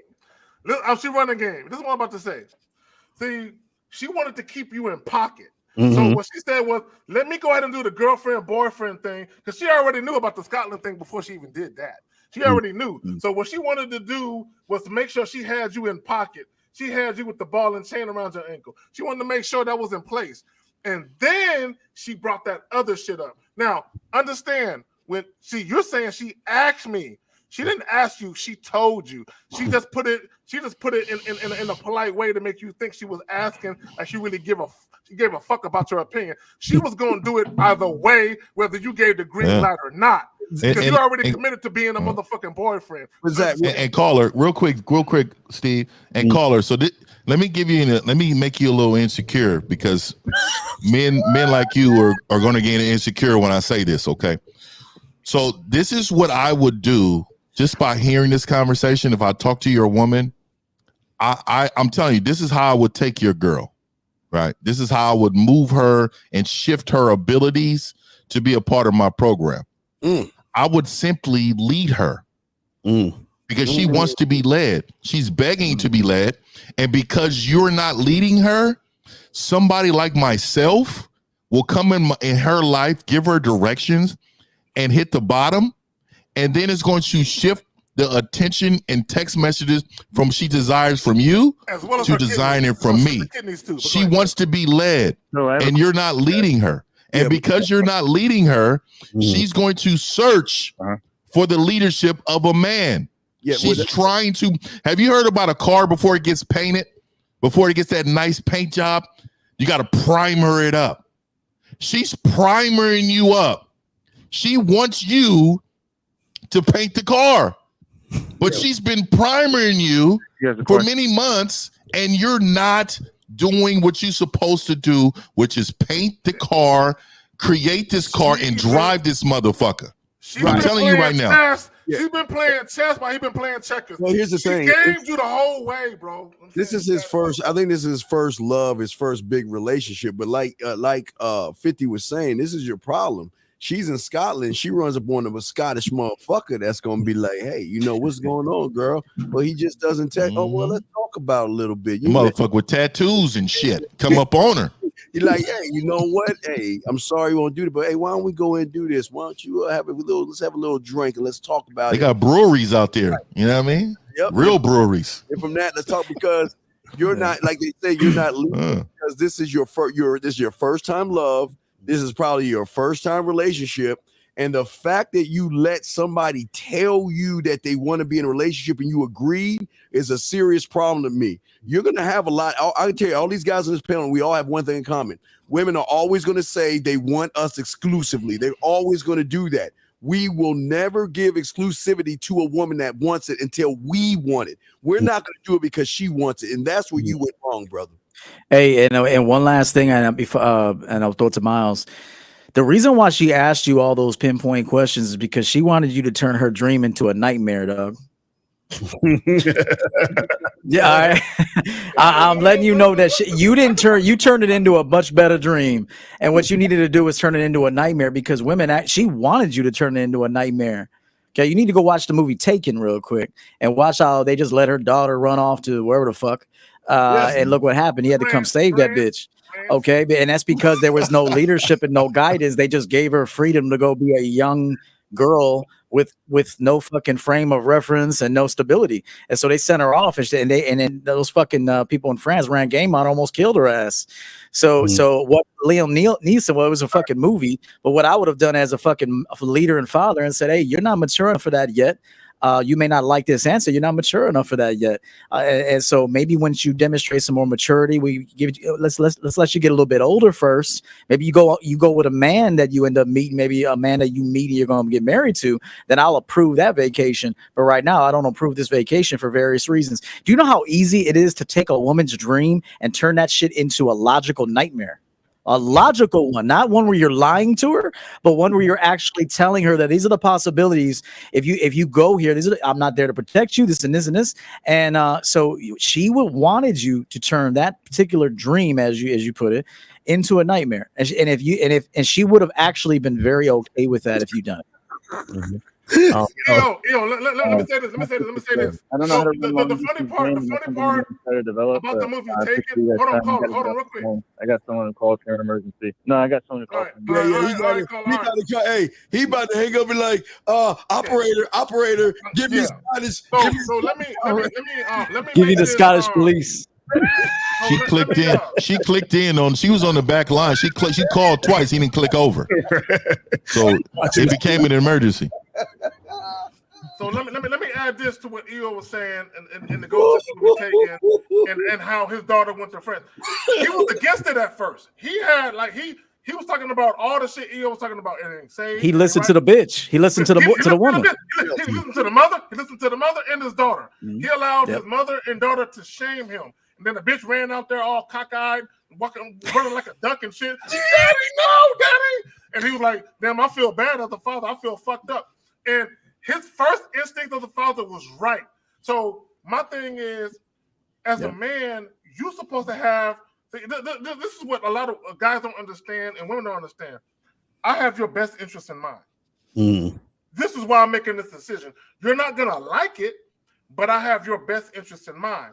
If they would have listened to him, nothing would have happened to the daughter. But because he gave up and he was shamed, you're a horrible father. You ain't shit. Okay, you can do it now. Now he got fucked up. Just like the guy, the caller, because you didn't want to be shamed and ridiculed because what you really thought was like, we thought like, bitch, you ain't going nowhere. What the fuck you talking about? And if you do go, ain't shit waiting when you come back. I ain't here. You know what I'm saying? That's what you should have did. But because you were worried about being shamed and you're mean, you're misogynist, you're narcissistic. I mean, and this is why you made the decision, but like, bitch, do whatever you want. Dude, but she's in Cleveland. And I guess it's just like these young girls that when they become freshmen, when they get out of the thumb of mom and dad and they go to college, they act the fuck out. You got someone that's in bumfuck Cleveland. No knock on y'all motherfuckers in Cleveland. Fuck y'all. But you get bumfuck Cleveland going to Scotland, going overseas, going abroad, where she can get her ass tore the fuck up. And a lot of women do that, man. They just get that Scottish dick. All right. Hold on. Let me say something real quick. We got 3 calls. We got 3 calls. Get to the call. This motherfucker Tevin Elvin or whatever the fuck his name is. Get that bitch nigga out of here. What did he say? What Tevin? What did he say? Oh, no, he's saying I talk too much, nigga. I do talk too much, nigga. Yeah, but you can't say that, nigga. Get that bitch nigga out of here. I got it, man. Damn. All right, yes, sir. Let's get to the next call. Fuck that. Let's go. It's okay. Y'all believe Zagalo. All right, 580. You're on live with the Real Game No Theory panel. What's up? Hey, fellas. So I run a business. I'm 21 years old. I run an Airbnb business. And I'm looking for some confirmation on some games, okay? And so I have these girls that work for me. They clean for me. Like, I have a few different ones, right? And I, as they work for me, I put them on some game, right? So I'll talk a little bit about business, not too much, but just I teach them things. And my question is, should I continue to teach these things? Should I continue to develop them if they have like a husband or some sort of serious? Got no games. What the fuck you teaching? Well, develop them for what? Develop them for what? To continue to run the business as well, or develop them for what? Yeah, like continue to, because my business is funny and like obviously, but we're continuing to. You got to take some of that business money and get you a better phone, brother. For number one. That's so wait. These are girls. Hold on, caller. These are girls that work for you. Wait, hold on, real quick, caller. Are you on speakerphone or something like that? He probably in the Ozark or some shit. Yeah. Take us. Cricket. Yeah, get off the phone. That's the cricket phone. Get off the speakerphone, bro. Come on, man. He on speakerphone and got all his employees around listening to the call. Right. He got a brick phone and shit. Caller. Look, he wiggling the cord and shit. Yeah, you still there? God. Yeah, I'm here. Well, your phone is crazy. It's not worse. Listen. Okay, so you said these women work for you. These are your employees, correct? Yeah. Okay, so what are you trying to do with your employees? Right. I'm not doing anything with my employees. I'm looking. I'm just thinking. What? Are you? So you're not trying to. Are you trying to smash? I mean, what are you trying to do? That's the thing. Okay, bro. You're trying to smash. Just go ahead and say it. You want to smash these women. Say it. No, I think he wants to go to drug cartel and build some casinos and shit. Yeah, what are you trying to do? I don't get what you're saying. Caller, you have female employees. What are you trying to do with these women? Okay, I understand. Fair What do you point. want to do? Okay. We're asking. I don't know. What are you talking? Answer us. What are you trying to do? Do it. Okay, so one in particular I've known for a long time. It's never been sexual or anything. We just work together. She works for me hourly, and she's in a long-term relationship. Okay, and I'm starting to get more attention as I level myself up, working out, making more money, certain things. You's a bitch. Oh, you sound like a bitch. You were rolling out. You're rolling out the bitch carpet. You were rolling that carpet all the way out. Real quick. See, caller. Now look. Think about what you said, caller. Hold on, real quick. Think about what you just said. Now, hold on, caller. Hold on. You're talking to some real players. You ain't talking to the niggas that think like you. So hold on. You said I work with a chick. She's in a relationship, and you talking about how you leveling up and you about to get this job. And hold on, caller, listen to me. So it's almost look for all you dudes that's endeavoring to deal with chicks that already got a man. That can happen, and chicks that got men all the time they be putting out their fillers for new niggas all the time and new dick all the time. But my thing is, if you're dealing with a chick that got a man, why are you even negotiating with her? It should be just straight dick off the top. Employee, and she's your employee. Like it should be dick off the top. Like I wouldn't suggest anybody mess with their employees, man. I'm telling you right now, I got employees. I got employees. Yeah, we can't. And 50, we can get to that. But let me just say this. And hold on, caller. Just listen for a second. I agree. You should not be messing with your the people that you work with. But also, if you're a boss nigga, you should not be dealing with women that are your subordinates. Right. Never. A lawsuit can ensue. But let me just say this. Let me just say this real quick. But in the event that you do some goofy shit and you do have sex with women that you work with or deal with, you should be controlling that. Especially if a woman, even if you don't work with her, if a woman tells you she got a man, you should automatically, in your mind, it'd be like, ain't no dates, no public appearances. It's straight to the bedroom and dick, bitch. That's all it is. It's straight dick. Why are you even negotiating terms and all that shit with a chick that got a man? Why are you even talking about that? He in love. Hey, and here's another thing. Only a simp wants to take a girl away from another dude. Real talk. Okay, that's a simp mindset. I need you to know that right now. Okay. The second thing is, don't mistake a woman actually doing some duties for you. It's like, I don't know if you like see her doing what she's supposed to do to earn her hourly wage and you fall in love with that shit or something. But she's just doing a job to get compensation, bro. That's all she's doing. So what you need to do is stay a boss. You're about to lose your boss card to be a simp. Okay, so get rid of that simp ass mindset and remain a boss and just tell these women what to do, encourage them, coach them, pay them accordingly, and keep your business prospering. Right. He's like Aladdin. He wants to ride on that magic carpet with the bitch and sing in a whole new world and shit. Y'all men need to get out of trying to put your whole life in jeopardy over a woman. There's not a woman in this world that should shift your business mindset. It's over some pussy. It's over pussy. Yeah, man. Hey, I own a business, and let me tell you something. Like I run it like an iron fist. Like I'm empathetic only when it pertains to business. So anything outside of that, I don't even have conversations like that with my employees. Like I literally do not even know too much about their life. Because at the end of the day, the decisions need to be made based upon logic and not feelings. If I know he's struggling with his family and he's having issues and all that, like all that's going to come to mind because I'm a humanitarian. I believe in human beings. That's why I don't even ask those questions. Either you do the job. That's straight up. These Aladdin ass men out here. These is fucking Aladdin ass men out here trying to pillow talk with these bitches right here. Look at these gazing in her fucking eyes.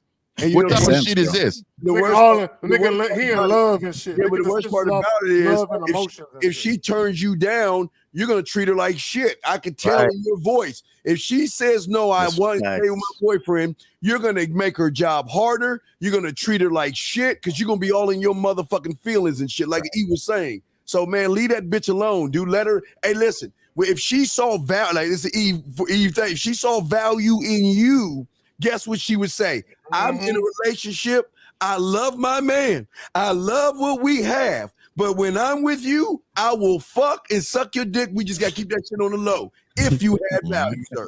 Hey, shout out to you, Steve, for that. Hey, listen, the best coaches in any sport and the best bosses are the ones that are never too chummy with their players, man. You don't get chummy, like to 1950's point. They're the ones that don't even want to hear about your weekend. Only soft simp bosses. So how was your weekend? Fuck your weekend. Hey, we got shit to do right now. Yeah. Fuck your weekend. Fuck your man. Fuck everything that you stand for outside of this building. If you need a therapist, go get a motherfucking therapist because you're here to do some work. Now that doesn't mean you're being mean to them, but you got to lay that iron fist. The best coaches are the ones that are not talking about non-business related topics. We're talking about what we need to do. If we send you home early for the day, you did everything you need to do, we'll send you home early. We're not going to be mean to you, but the worst bosses ever and the ones that are mostly disrespected are the ones that are trying to be chummy with their employees. Yes. Hold on. One second, please. 1 second.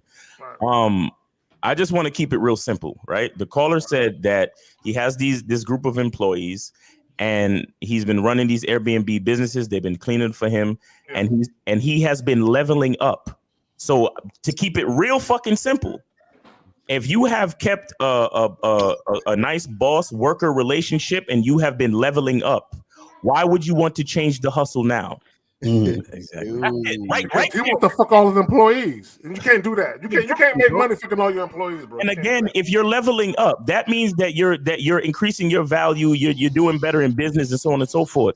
Find females outside of that because you want to. The thing is, you want to protect that situation. Mm-hmm. You understand? You want to maintain that situation. Trying to fuck your employees, that's bad maintenance, bro. You maintain that situation and find women outside of that situation. Exactly. Well, it's bad business. And let me just say this. I like that, Miles. Let me just say this. For all you dudes listening, women take advantage of men with no dating rules. Mm-hmm. And all of us, if you talk to all of us, just on a single tip, we can break down to you what our rules are. We can tell you, I'm not doing shit just because the chick look cute. So she paid for dinner. Okay, that don't mean shit to me. There are certain rules and regulations that we abide by, and the reason why you niggas is losing, and the reason you blaming bitches for everything that happened to you, because you have no rules, you have no standards and principles to abide by. You literally let women dictate to you what they want to do, and as long as you can get the pussy, you're like, okay, that's what you niggas do. Julio Chavez, appreciate you. The super chat, value for value. Let's get the likes up for the chat room. Gracias to the champion, the gentleman in the panel. Thank you, brother. All right, so caller, you good? Yeah, thanks, gentlemen. All right, take it easy, bro. Stop being Aladdin. Stop being nice. Look. Let me just say this. When I talk about being nice, I'm not talking about being malicious or mean just for the sake of being mean, but what you're gonna find, and I guarantee you, all of us have experienced it. When chicks came into their life and they came and they act like they wanted to do what they wanted to do, we're like, nah, bitch, it ain't gonna happen here. You're so mean. You're nasty. Zach, one thing we experienced that you experienced, what was it like wearing the tights though? Oh my god. I don't know. Look, I don't sweatpants, nigga. I don't know. Oh, okay. The fucking pussy was tight, but other than that, I don't know what else was tight. Hey, listen, I want to tell entrepreneurs something. These young entrepreneurs who want to run businesses and shit, you better get used to platonic relationships. If you're using this entrepreneurial mindset to try to fuck more bitches, you're gonna fuck your whole program up. There probably was never a program to begin with. So you better get used to platonic relationships. Hey, listen, you take sex off the table, man. Some relationships can be fucking beautiful, man. You guys both prosper financially. You guys grow as individuals. So I want to say this, man. A lot of times, sex complicates things. Get used to mature platonic relationships that are business oriented, and that's it. And you might end up in jail if you're trying to fuck your employees, but that's another story. And let me just say this. Okay, women have look. Let me just say this. Women have use outside of just fucking. They do. It's just up to you to realize and recognize that there's more to her than that. But a lot of you dudes you'd be so captivated by how she looked. That's all you fixate and focus on. Zach. Yeah. Go ahead. Zach. You know what? I'm gonna tell these guys the truth of why they want so fast. It's because there ain't nothing left to this motherfucker after that. And there's nothing left to the dude. He has nothing else to offer himself or even her. It's just all in the body, all in the sexual urges. Outside of that, there ain't nothing to this motherfucker. And I don't say that to belittle you. I'm saying it so you can start thinking about growing as a motherfucking man. If sex is all you got, that's all you want to rush into, I guarantee you're a basic dude that's gonna lose all of your bitches. Guaranteed. Women love power men that hold power positions, and this is kind of like the title of what we're trying to show you. See, the reason why these men hold power positions and draw women in is because of what E and Zag and all the fellas are trying to tell y'all guys right now. It's the same thing with a job, but all these men hold power positions on their dick, which makes them more valuable because they're withholding the dick from the market. They're just not giving it away, which puts more value on it. Value for value. Coach E up. Are you ready for another call? Yes, let's go to the call. Thank you, UG. Thank you for the super chat. Before we go to the caller, a male's getting weaker and softer and making guardians of the game stronger. Salute to the champion team panel. Thanks, brother. Appreciate it. All right, here we go. All right, 111. You are on live with the Real Game No Theory panel. What's going on? Yeah, hello. Yo, Nez, what's going on with you, baby? What's up? I'm good, thank you. Yeah. What's up, everybody? What's going on? What's up, man? What's going on, man? Yeah, so my question is, like when you're on a date with a chick, how do you kind of like get to know her without it ending up being in interview mode? Because a lot of the times, like real game, no theory. Real game, no theory. Well, the short answer is real game, no theory. Nez, hold on, Nez, because you're asking the question, bro. That's really elementary. So let me ask you this. Let me ask you this question. Whenever you go out on a date with a woman, what do you ultimately want? What do you want? Yeah, I want to have sex with her. Okay, so do you ever? Now think about what I'm about to say, Nez. Think about what I'm about to say. I want to have sex with her. So do you ever say and or do things as far as how you interact with her that display that you are a sexual being that wants to have sex? Do you do any of that? I mean, kind of. I'll like put nigga, it ain't no kind of. It ain't no kind of. Nez, why do you hate yourself so much, my brother? This is what I'm saying to you, dog. This ain't for you, brother. You've been listening to us way too long to ask that bitch ass question. And the worst part I don't understand about you, Nez, why you hate yourself. When you were asked what you want, what do you mean you want to have sex with her? What if we ask any of these motherfuckers on this panel the same question, they're not gonna say what you just said. You want to know why, Nez? Because they have so much value.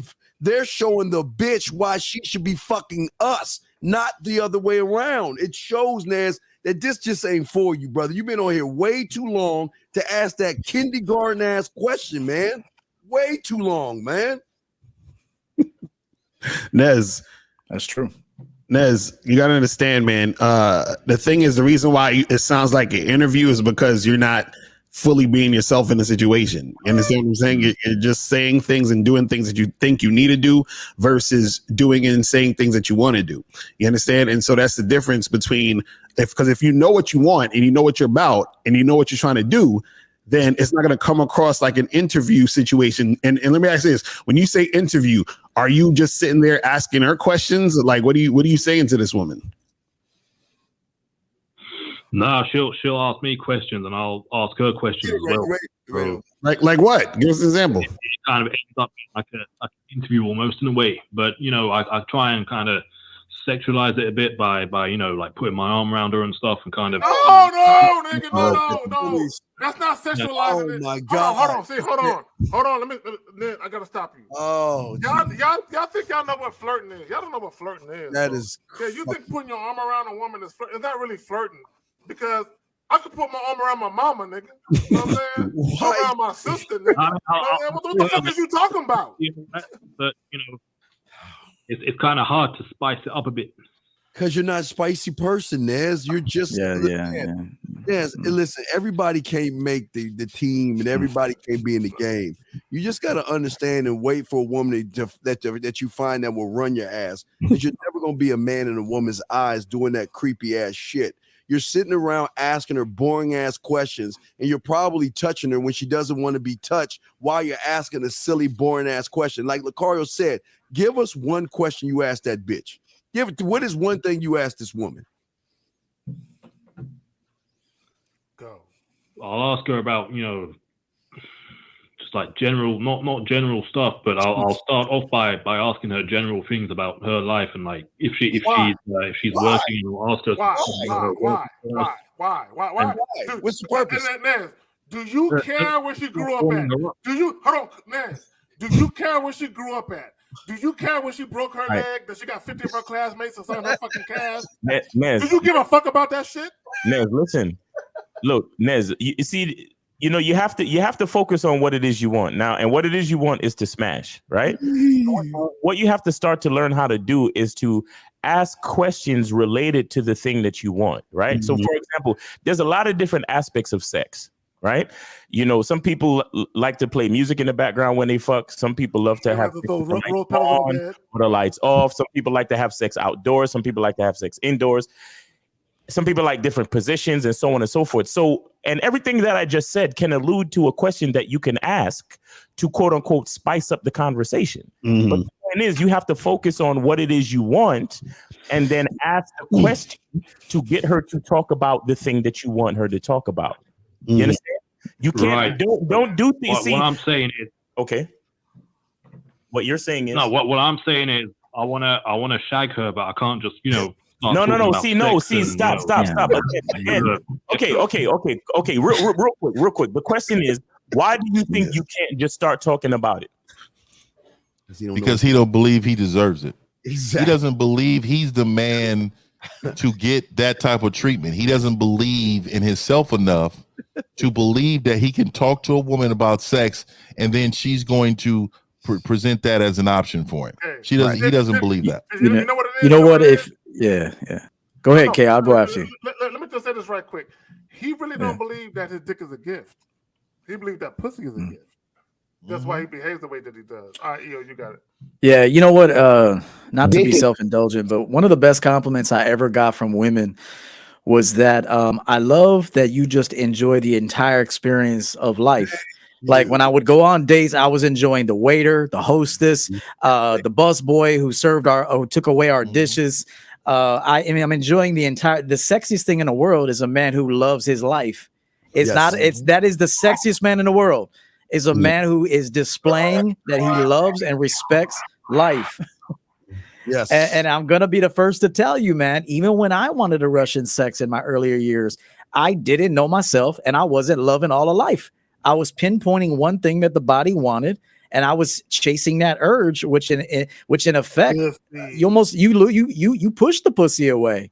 So the biggest compliment that I ever got in my life, I would say from 25 and on, was that I started to really enjoy all facets of life. And I appreciated everybody who was serving me at a restaurant, who served me a drink, I was just appreciating the environment, the atmosphere, the architecture of a place, walk the woman around. Hey, let's take a walk around and look at this place. You grab her by the hand and say, hey, let's take a look at this picture right here. What do you think when you see this picture right here? And this is what I think. And so you're getting her to think things she's never thought before. And so I will tell you, Nez, I don't think you're really enjoying your existence, my brother. What is he fed her? Dude, how much did you feed her? Where'd you go out to dinner at, Ness? I don't take him to dinner. I'll meet up with them for like a drink or just go to like a bar or a pub. Why don't you have one of these guys? Nez, real quick question. Why don't you have one of these guys as your coach, Nez? Come on, you've been on here too long. I thought Lucario was your coach. Why is Lucario? Nez has been following Lucario for like 5 years. I thought Lucario was your coach. He just watches the No. That's unacceptable. Unacceptable, Nez. Unacceptable, bro. You trying to get these surface level responses on live air to try to implement your life, but what you really need is for one of these coaches to reboot you. I really thought that Lucario was helping you out in your life, man. You need some help. I want to know why he can't just tell a girl what he wants, like Miles was asking him. Like, why can't you just say what you want and have conversations about that? Because if I talk about sex straight away from the get go, from the off, that's inevitably going to scare her away and turn her off. Listen, what he wants is what the majority of men want. So when you tell her what you want, Nez, you're going to be telling her what she already knows about most men. All men want sex, Nez. so when you tell her about sex, like, it's not news to her. Like, yes, and it's actually a turnoff because every guy wants that from her and nothing else from her. Women want to work. Women want to desire. Women want to be led, but they have to have a man to do that with. And so if you and she might look at you and say, out of all the dudes that want to fuck me, you ain't the most sexually attracted dude that wants to fuck me. so are you the sexiest dude that wants to fuck her? And Nez, it's better you let her know so she don't waste your time. Yeah, that's right. Nez, are you? See, Nez. The problem, hold on, Nez, before you answer that question, the problem with you is you have no self-confidence.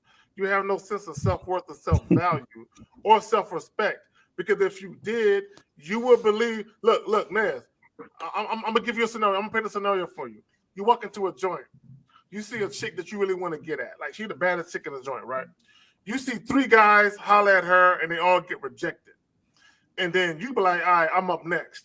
Okay. What's going to keep you from approaching that woman is you don't feel that you are the equivalent of the type of man that you might think she wants. So because all them other dudes got rejected, and you might think he look like he got a 6-pack. He might look like a Tyrone or a Chad. He might look like he's 6 foot plus. So if those guys couldn't get it, there's no way I could get it. Okay. Me with my 5'8" ass, know what I'm saying? I'm like, none of them niggas is like me. You know what I'm saying? I guarantee you I'm gonna go up there and she's gonna fuck with me because I'm one of a kind. You don't think you one of a kind. That's your problem. You don't have no fucking pride. You don't have no fucking, but you don't have no nothing. You just that dude who thinks if I don't look this way, then this type of result will never be bestowed upon me. But I gotta look this way or have this type of money to get this type of result. Not understanding that I'm that dude. You got it, fam. Real quick, I'll throw it to Steve. Here's the one dilemma I see with the one-of-a-kind speech, which I agree with, is if you're trying to sell the one-of-a-kind to her, you already lost. But if you're just a walking one-of-a-kind to yourself, and then someone sees it like, oh, shit, this dude is one-of-a-kind, and he ain't even trying to sell it to me. See, if you sell the one-of-a-kind mentality, you lost. But if you're just, in your own mind, one of a kind, and you almost want other people to almost feel like they're one of a kind too. See, a dude that is honestly one of a kind wants the company that he keeps to feel like they're one of a kind too. Just remember that. And that's the thing. You don't try to sell it. You just be who you are. And either the chick recognizes or don't. Well, yes, but these dudes are gonna walk around with that salesman. That's like a salesman. I'm one of a kind, but you don't have to sell it. It sells itself. There you go. You're not selling. Fair enough. I think Nez is very, and I think Nez is one of the most important people on this show today. And I'm gonna tell you guys why. Because all you guys in the chat room trying to knock Nez, you are Nez, and to be honest with you, I'm not even being funny. Nez. We see. I give Nez credit. At least he called it. Nez, I'm gonna give you credit for that. But a lot of you guys to be on the back end talking shit about Naz, but you ain't calling in, number one. But even though that's the case, a lot of you guys are this young man. At least he's trying. You guys aren't trying, but here's the problem. He's not even, excuse me, I take that back. He's not trying. That's why you're like him, because he should have been a student of Lucario years ago, where he would say, hey, you know what, Lucario, since I've been on the bad boy membership and got your coaching, man, I can't push these women off. They just want to fuck me. My problem, Lucario, how do I get rid of women? But see, y'all are like Naz. Y'all just want to sit around and be on the sideline and watch life go by. Like I told you, y'all are the same motherfuckers you were last year. Nothing's going to change, and that's a goddamn shame. That's some real shit. All right, Naz, you good? Yeah, think about that, bro. You got get on a bad boy membership, Naz. Get some coaching. Okay, and hold on. Let me let's say something about Naz real quick. Naz is not a bad looking guy. Okay, he's not. But Naz, his mindset is ugly. His mindset is ugly. All men are bad looking, man. Every single one of y'all motherfuckers. All y'all niggas is ugly as fuck. All y'all niggas is ugly. I don't view you. Yeah. I agree. I can point out that you guys are good men. I mean, you guys are good men in your life. But that's where it stops. This nigga 1950 come out of a coma and shit. He like, fuck y'all niggas. Yeah, we got more calls. All right, Nez, take it easy, man. We appreciate your call, man. Let me just make this point real quick. A lot of you guys, when you get rejected by women, you're not getting rejected because of how you look. You're getting rejected because of how you act. Okay, I need you guys to understand that. Because there's this misinterpretation and this fallacy that when you get rejected by women, it's because you don't look a certain way. That's not fucking true. Now, is it true sometimes? Of course it is. You don't look the part. But a lot of times it's because of the way that you act, your behaviors, the way that you conduct yourself, your presentation. You don't present yourself like the guy that's that guy. So women are like, why should I fuck with you? See, and this is a problem that I got with niggas that be worried about a woman's body count. Do y'all know that women are real selective? Regardless of how promiscuous a woman may be to you, they selective. They picky and choosy about who they fuck. Because they only want to fuck motherfuckers that they sexually attracted to. So if they ain't fucking you, that means you ain't presenting that. What does that say about you? True Savage is funny as hell. These calls. Let's get to these calls real quick. Let's go. Let's go, man. Let's go with it. All right, 818. You're on live with the Real Game No Theory panel. What's up? 818. Good morning, gentlemen, or afternoon. What's up? You hear me? Yeah, we got you. Go ahead. Hey, I just want to say God bless the Sunday sermon and all 6 of you. I consider you guys my mentors and stuff. And let me just get right to it. So it's kind of hard for me to bundle this in the question in a way. It's nothing about, well, at least in terms of women relationship, but it's more about business. So my thing is, I just found, because I'm trying to make clothing, apparel, and I found someone who's able to do it for me. And I've been trying to find someone who can make my stuff happen for over 4 months. So now that I found someone, I have acquaintances who I know for sure that they're gonna be like, oh well, hook us up, right?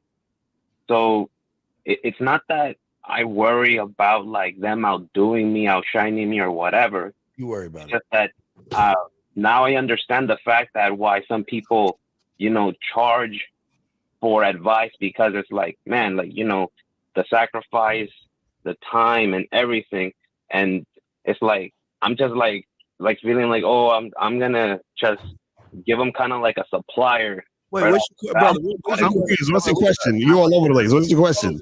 No, so his basic thing is he took the time and the effort to find a connect to build, I guess, like a t-shirt business or some shit like that. So he knows that his homies is going to ask him for the hookup, and he's thinking to himself, well, why should I give them my supplier's information Wait. And I took so much time and sacrifice to find the supplier. In the first place. All right. I got a good answer. I'll go after you guys. I got a good answer. All right. I'll say this right now. I don't give away free game to anybody.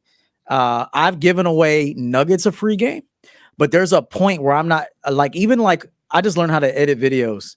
I do all my thumbnails, everything, but I had to do so much research to find out the best one for me. I'm not giving that away to any of these dudes on the panel or nobody. If they were to ask me, yo, dog, what do you, I'm gonna be like, hey, bro, book a session. Cause you know how long it took me to actually fucking know that shit? Like, I'm not just giving it away. I'm not giving that shit away. So, and this is why I don't fuck with family. Hey, you ain't getting no free therapy from me either, motherfucker. You're gonna have to go to the website, book a session, $500. I'll fuck with you. So, so look, nobody on this panel could ask me for anything. If they've already asked, they already got free game. Anything outside of that, $500 an hour, baby. All right, so caller, tell your homeboys to book a session or to pay you for the information. All right. That's my mother. Yeah, and it's not even. Hey, Steve loves it because that motherfucker's selfish like me. And here's the thing: it's a healthy selfishness. Do you know I'm up all night? Steve is up all night in that motherfucking dungeon working on videos. That motherfucker don't sleep. I bet you Steve don't sleep at all, bro. I already know Steve don't sleep. I gotta ask so like me. So he's still on the line. Yeah, I want to ask him: are you not trying to give the person a connect because you're like, yo, stop bugging me because you're a lazy motherfucker and you just trying to get free game, or are you doing it because you don't want the quote unquote competition? Which one is it, or is it both?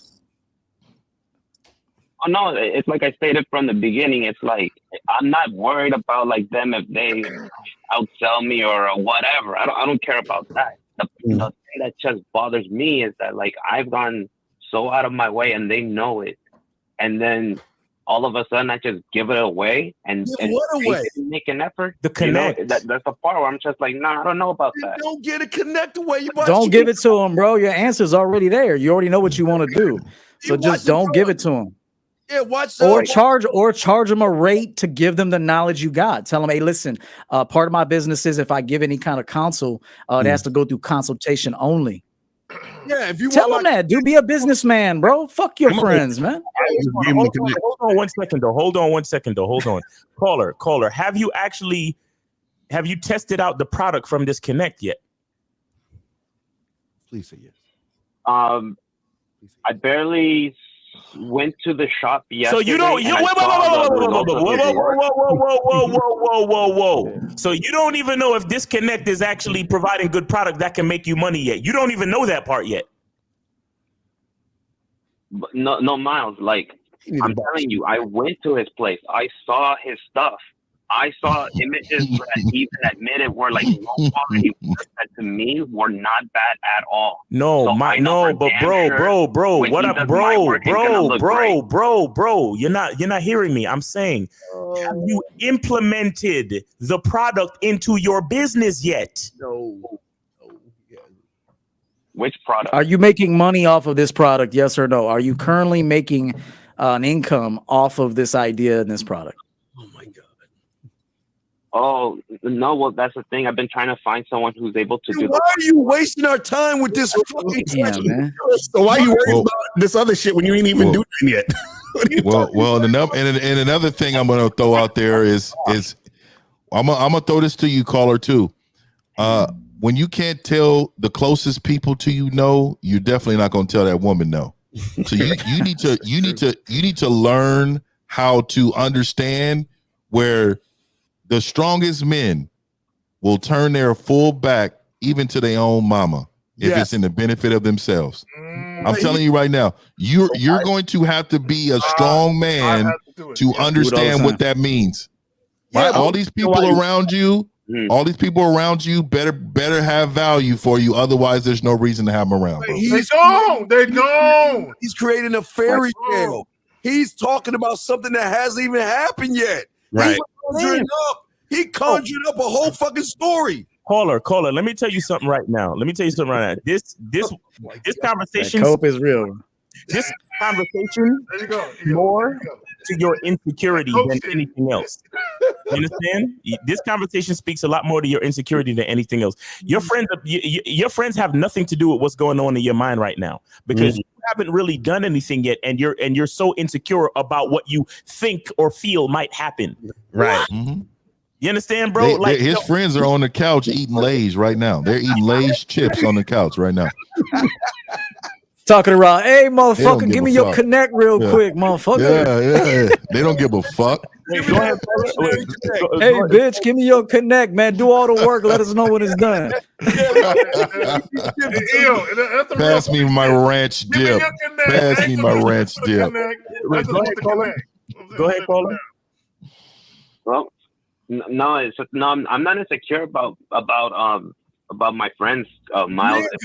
It's kind of like I said, it's fucked up. Like, searching for months. What does that have to do with? You sound like some emotion. You sound like you got a lot of emotion to tie to the connect. Who cares, bro? You're not. You're not. This is not Narcos. This is not Narcos, bro. Your connect doesn't matter right now. You have not made money off of it. Yeah, you haven't done anything. So I said it. This has nothing to do with your friends. This has everything to do with the insecurity that's inside you. That's what I just said. Yeah. Right. Just work on your shit and call it a day. Why are you worried about this shit? Stop bleeding between your legs. And another piece of advice is stop telling everybody all your plans before you actually put them into motion. Like, they wouldn't know about your t-shirt business had you not told everybody, bro. Like, if you have an idea, like, actually keep it to yourself for a minute and actually put it into motion and see if it's going to be a profitable business. And maybe eventually you could share it. And if they want to know more about it, you could say, hey, listen, part of the business model is anyone that I give counsel to, there's kind of a consultation fee. So if you're interested, there's a way to pay me to do that. Yeah. Right. Another thing you can do. Look, and again, this has, like I was trying to say, this has more to do with the insecurities inside you, and that the insecurities that you have right now are gonna make you a bad businessman. And I'm gonna tell you why. Because the easiest thing for you to do is to create a partnership between yourself and that connect. And instead of giving them the connect, you be the fucking connect and make them pay you. Exactly. That's right. But there ain't no connect. He's just hella. He's just hella emotional though. Yeah, but there ain't no connect. This motherfucker's he got hella emotion tied into it though. Exactly. Call it. That's what I'm trying to say. Your insecurities don't even allow you to see that simple piece of game. Like the game. You don't have to give up your connect. But again, the first thing you need to do is test out the actual product. You haven't done anything yet. You ain't got the fucking bitch. But once you and the insecurities are stopping you from even doing that shit. You understand? But the point I'm trying to make is once you test out I'm the ball is in motion. I'm telling you, it's okay. Fine. Whatever, nigga. Whatever. You call in asking for game. Here's the game. You are now in partnership with the connect. Now you become the connect. If there ain't no connect. If your friends want the product, they gotta go through you. You get a finder's fee. You get a percentage of everything that your connect sells to any. Miles, you're right. But there ain't no. He's imagined. It's a figment of his fucking imagination. All right. Cool. Next call. I just don't like. I just be trying to tell men like business never has emotion. Like you can never have emotion in business. Facts. And if you do, you will fail. Yep. Business is black and white. There is no gray area. All right, 843. Last thing on this one. This is a big one, and we'll throw it to Miles, and we'll be done with the show pretty soon. But real businessmen don't want anything for free. Just remember that right now. A guy with a true business mindset, he doesn't even want information for free. He's going to offer you, hey, listen, there's a weakness in my program, which I see you have a strength there. And then also, I'd like to offer you value, whether that be monetary or if I can give you some game in an area you need to prosper better in. So just remember that a true businessman doesn't even want game for free. Facts.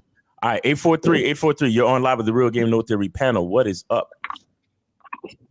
Hey, guys, man, what's up? This is JS Flex Brothers, man. What up? I've been following Mario since 2015, and I've been listening to Steve the Dean ever since O'Shea D. Jackson. Don't take it the wrong way, Steve, man. It's been on the fuck Steve era that random caller keep calling you up and stuff. I've been bugging out.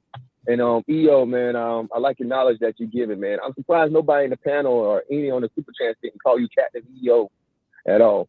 But Appreciate it, y'all got some good knowledge, man. But I'm gonna start off with I have 3 important questions real quick here. I have this moment where what's the moment in a man's life when he gets to a point when he doesn't give a fuck? So right now, what I mean by that is I'm at this Every point day right I now, wake up. 33 years old. Even when you sleep, Hey, caller. I'm saying Let me ask you a question. So when you deal with women, are you just fucking them, or you like going out on dates with them? What are you doing with the women you deal with? Well, what I deal with them is I kind of fill them out, and I always ask myself the question: if my brother use this woman as basically she's going to be just a friend, or I'm just going to see my potential relationship with her? Because see, right now I'm in a relationship, and my old lady is like 41 years old. Okay. All right, hold on. So you are in a relationship, so you're dealing with other women, which means you have an open relationship. Is that what you're telling us? I'm not dealing in an open relationship. I'm dealing in just a relationship. But I do have sometimes along the way I might have female friends or associates along the way. Okay, no, caller. Either way, Does the woman you're in a relationship with understand that you have this going on? Do I have this going on with other females and everything? Yes. She's practically understanding that she's okay and stuff. So she always gets the assumption that I'm always dealing, like if I'm ever got a text message or something like that or something, she's always like, okay, you're doing this and this and that. I'm telling her, no, I'm not dealing with that and anything else. And, So caller, so you're saying that you are having sex with other women and your woman has an issue with it. Is that what you're telling us? No, not at all. Caller, hold on, guys, hold on. Caller, just explain. You said you trying to figure out when not to give a fuck. What do you mean by that? Like, what? Explain your question. Yeah, that was the original question. Okay. Yes. The reason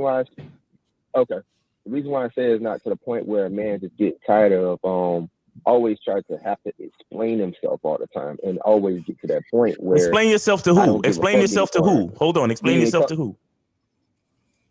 Well, to the current relationship I'm in. So and I'm thinking like due to the current relationship I'm in, if there's something don't go right, another girl gonna probably do the same thing. Oh, caller. Hold on. You sound very afraid and very scared. I want you to know that this is a safe space. I want you to calm down. I want you to get out of your emotions for a second and try to think logically. All right, you guys got it. Wait, caller. So you're saying that the women that you're dealing with, they're giving you like some type of pushback on you just like being who you want to be? Sort of like that, because how I've been raised around this whole area. So I'm trying to get to the level where you guys at right now. It's just like, listen to Lucario, listen to your own. Hold on, wait. This is the thing. See, the problem is that the women isn't the problem, is that you think that it's okay to allow yourself to be pushed in a direction that women want you to be in. You understand what I'm saying? Because remember, any relationship that you're in, you're the one who created that. You made the relationship happen, which means that whatever the woman was doing, you was telling her it's okay for her to do that. And it's okay for her to do that by you granting her the relationship. You see what I'm saying? So my question to you is, why would you give a woman, because you said you're in a relationship right now, right? Yes. Okay, now, how long you been with this woman? How long you been with her? Been with her for about like a year and 1 month. Okay, now, this chick, has she... I don't know how people remember. I never remember that shit. So in this relationship, is the woman you're with, is she telling you like not to be yourself or don't act this way or don't say that? Is she doing that? No, but she wants me to just keep, speak up, communicate and everything. She's telling you that shit? Jesus, you have to, bro. Jesus. Wait. What do you mean by speak up and communicate? What did she say about that specifically? Like speak your mind and stuff. Sometimes I'll be like, okay, she'll say some certain stuff and everything and get on me about it, and I just have to be calm with it. And I'm just gonna be real calm with it. You're way too emotional, man. It sounds like you're hella emotional. It sounds like It sounds like she's really like men. What we do is we hit each other in the chest or something when they being soft. Yeah, so she basically just hit you in the chest and told you to man up, bro. Communicate. Yes. Remember, any form of disrespect from a woman, in my book, is justified. Right, but here's my thing. In my book, it's justified. Yeah. It just shows you need to lead better, because if you are shooting for number one, if you are selecting in direct accordance with who you are and what you want, you'll actually need to lead a little less, because she's already on page with what you want. I want to tell guys this. I got a video coming out. The more you actually have to micromanage a woman, the poorer your selection was. Okay. The poorer your selection was to begin with. And then also, I need him to understand that the nature of his question, I'll throw it to Steve. People who say that I don't give a fuck actually care the most. Okay. So the desire to actually not give a fuck just means that you care a lot. Okay. And so let me ask you a question. Do you have an Android phone? Android? Yes, I'm talking to the on you right now. Okay. Do you think Android cares what their customer base thinks of the phone? No, the fuck they don't. That's incorrect, like a motherfucker right there. They absolutely care what their customer base thinks of the functionality of the phone, the camera quality, the video, the overall presentation of the phone, how it feels in their hand. All of this goes through trial runs and tests. And then each year that another phone comes out, they try to make it better than the version before it. Would they make money if they said, we don't give a fuck what our customer base thinks? Well, here's the thing. I'll take that L on that. Wait, caller. Here's the thing that you're lying, and this is the problem with you guys. You sat there and just said you listened to us, right? Am I correct? You say you listened to us, right? Right? Yes. Okay. What you know why that's the problem with you and a lot of you guys? Because all we are giving you is crumbs. You ain't getting game. The game you're going to get is when you get off your lazy fucking ass and get one of these motherfuckers to coach you. You cannot learn. You can't listen to this show and think you're going to learn game, because all these mentors on this panel is not giving that shit away for free. You think what you hear is game? This is crumbs, man. When are you going to get off your lazy ass and get one of these guys to coach you instead of sitting around and watching videos? Because you ain't learning shit by watching videos. You always been telling you better fucking invest. Because if you're not investing yourself, then you should be exactly where the fuck you are right now, sir. Hey, and for the chat room, real quick, to say that, that any business doesn't care what their customer base thinks, you're not a businessman. Yeah, you're not a businessman, and you're not a good leader as a man for a woman if you say that I give zero fucks about what she thinks. If she is resisting what you're saying, you selected the wrong woman, which that falls on you. I think there's a difference between saying you give zero fucks about what she think versus because the thing is you shouldn't necessarily care about what the woman thinks in general, but that means that your choice of woman to deal with should align with what you care about as a man.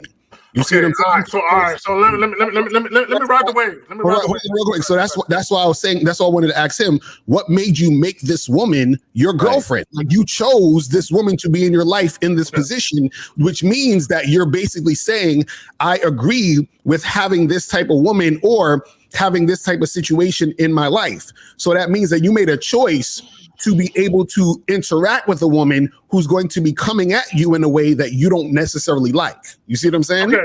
So let me say this, because I came back in on the back end. Hold on, caller, give me a second. I came back in. I stepped away for a moment. So what EO said, EO's right. What L said, Lucario is absolutely right. Let me just say this, and I'm gonna piggyback off of it. At the end of the day, you should have a certain way that you like to conduct your life. Right. And anybody you invite in it, they should go with the flow of it. Anyone that goes against the grain of it, get rid of them.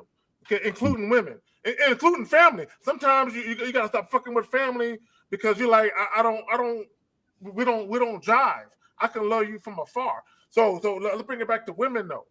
You know what I'm saying? I'm not saying automatically just get rid of a woman because you don't jive with your fucking vision. Have you presented your vision to her appropriately? But he can't. That you're right. But he can't because he ain't got no tutelage. That's the point we're trying to make. It doesn't matter. Everybody, all y'all saying is absolutely right. But it's not gonna stick until you get your lazy fucking ass under the tutelage of one of these motherfuckers. And I say that with love and it, guys. Motherfuckers, you gotta go to E, you gotta go to 50, you gotta go to Zag, you gotta go to Miles, Lucario. Sorry, I'm pointing, but you don't want to do that. But everything we're saying is right. Then okay, I'm just saying that's not gonna work.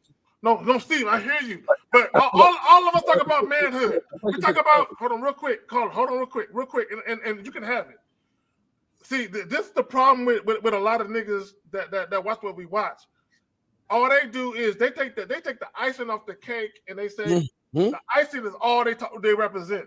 But the cake is the ingredients, it's the batter, it's everything that actually makes the cake. It's the egg, it's the time consumed. So if you listen to us really talk and we break shit down, we talk about manhood. We talk about self-accountability, responsibility. We talk about loving yourself and giving a fuck about who you are.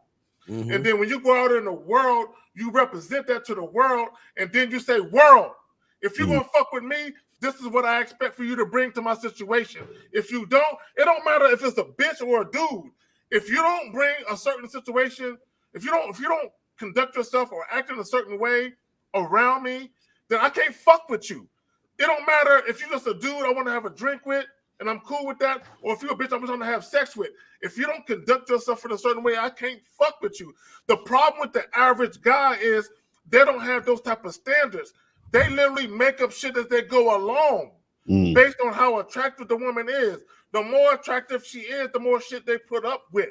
They don't got no standards. Like all of us right now, if I call all of y'all up right now and said, EO, 50, Miles, Steve, Lucario, I'm coming to y'all city. Buy me a steak dinner for $200, nigga. I'm coming. They're gonna be like, what's this nigga talking about? That's what they're gonna do.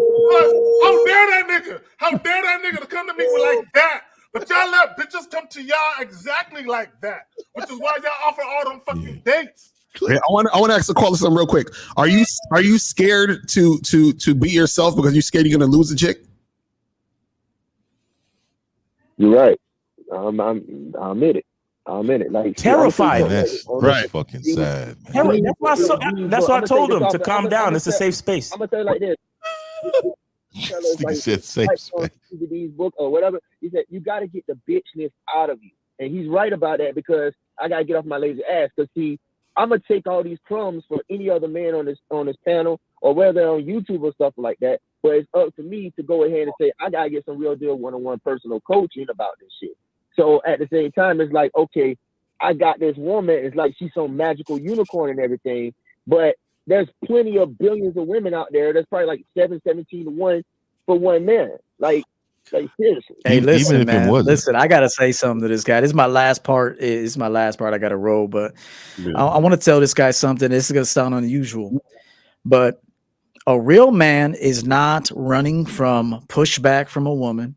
And in many cases, pushback from a woman is good information because it's showing you where you're weak. Understand this right now. I actually think, and disrespecting is an opinion, because you could actually hear me talk and then a woman tells you something and now automatically you think you're being disrespected.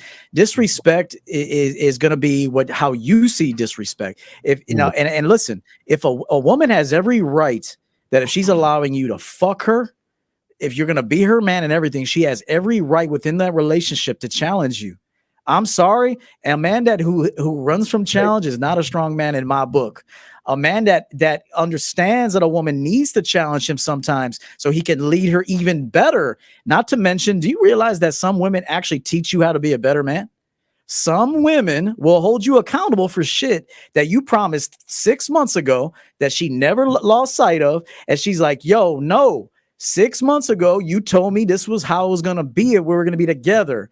Now it's your opportunity to demonstrate if you're a man about your word. So I'm going to tell you this right now. Running from a bitch just because she offers a little pushback means that you got some work to do, my friend. And so, I'll just say this in conclusion, since we're 6 coaches kind of individually representing our brands. If you choose one of these guys, you got to stick with that dude. If you choose the man mindset, don't watch me, man. I'm telling you right now, don't watch me, because there's going to be differences in the approach, which is confusing and putting your coach at a disadvantage.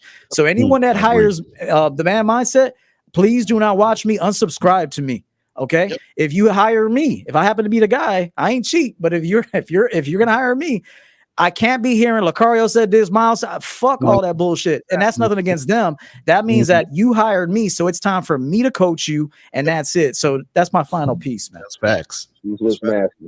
Basically, choose with his master. I was about to say this last question. Like, as a man gets older, does he maintain or improve after he reaches his 50s and 60s? Like, what to do? Like, brother, stop it. Okay, brother, listen. You need a coach, bro. You need a coach, man. You asking like some shit like if a unicorn came from the vortex type shit, man. Now, really, what it is he's conditioned. He's been super conditioned and indoctrinated to be someone that he's not, and he thinks that what I'm saying. So, like, this was really hard. So definitely, you got to get some coaching, bro. Yeah, bro. All right, we got one more call. Y'all want to take it? Last call, one more. All right, call it. Take it easy, bro. Hope you find yourself. Get with one of us. RealGameNoTheory.com. Get with one of us right away. All right. So the last call, 412. You are on live with the Real Game No Theory panel. What's up? Hey, this is Sushi. Oh shit. Hey man, you have a good day, man. I'm not gonna be wasting my rest of my. Yeah, man. This ain't man. Hey man, have a good day, Sushi, man. Nah, come on. So, Sushi, you got a question real quick? Come on. 60 seconds. Go ahead. I got no question. I got comment. Okay, what's your comment? Hurry up. Go ahead.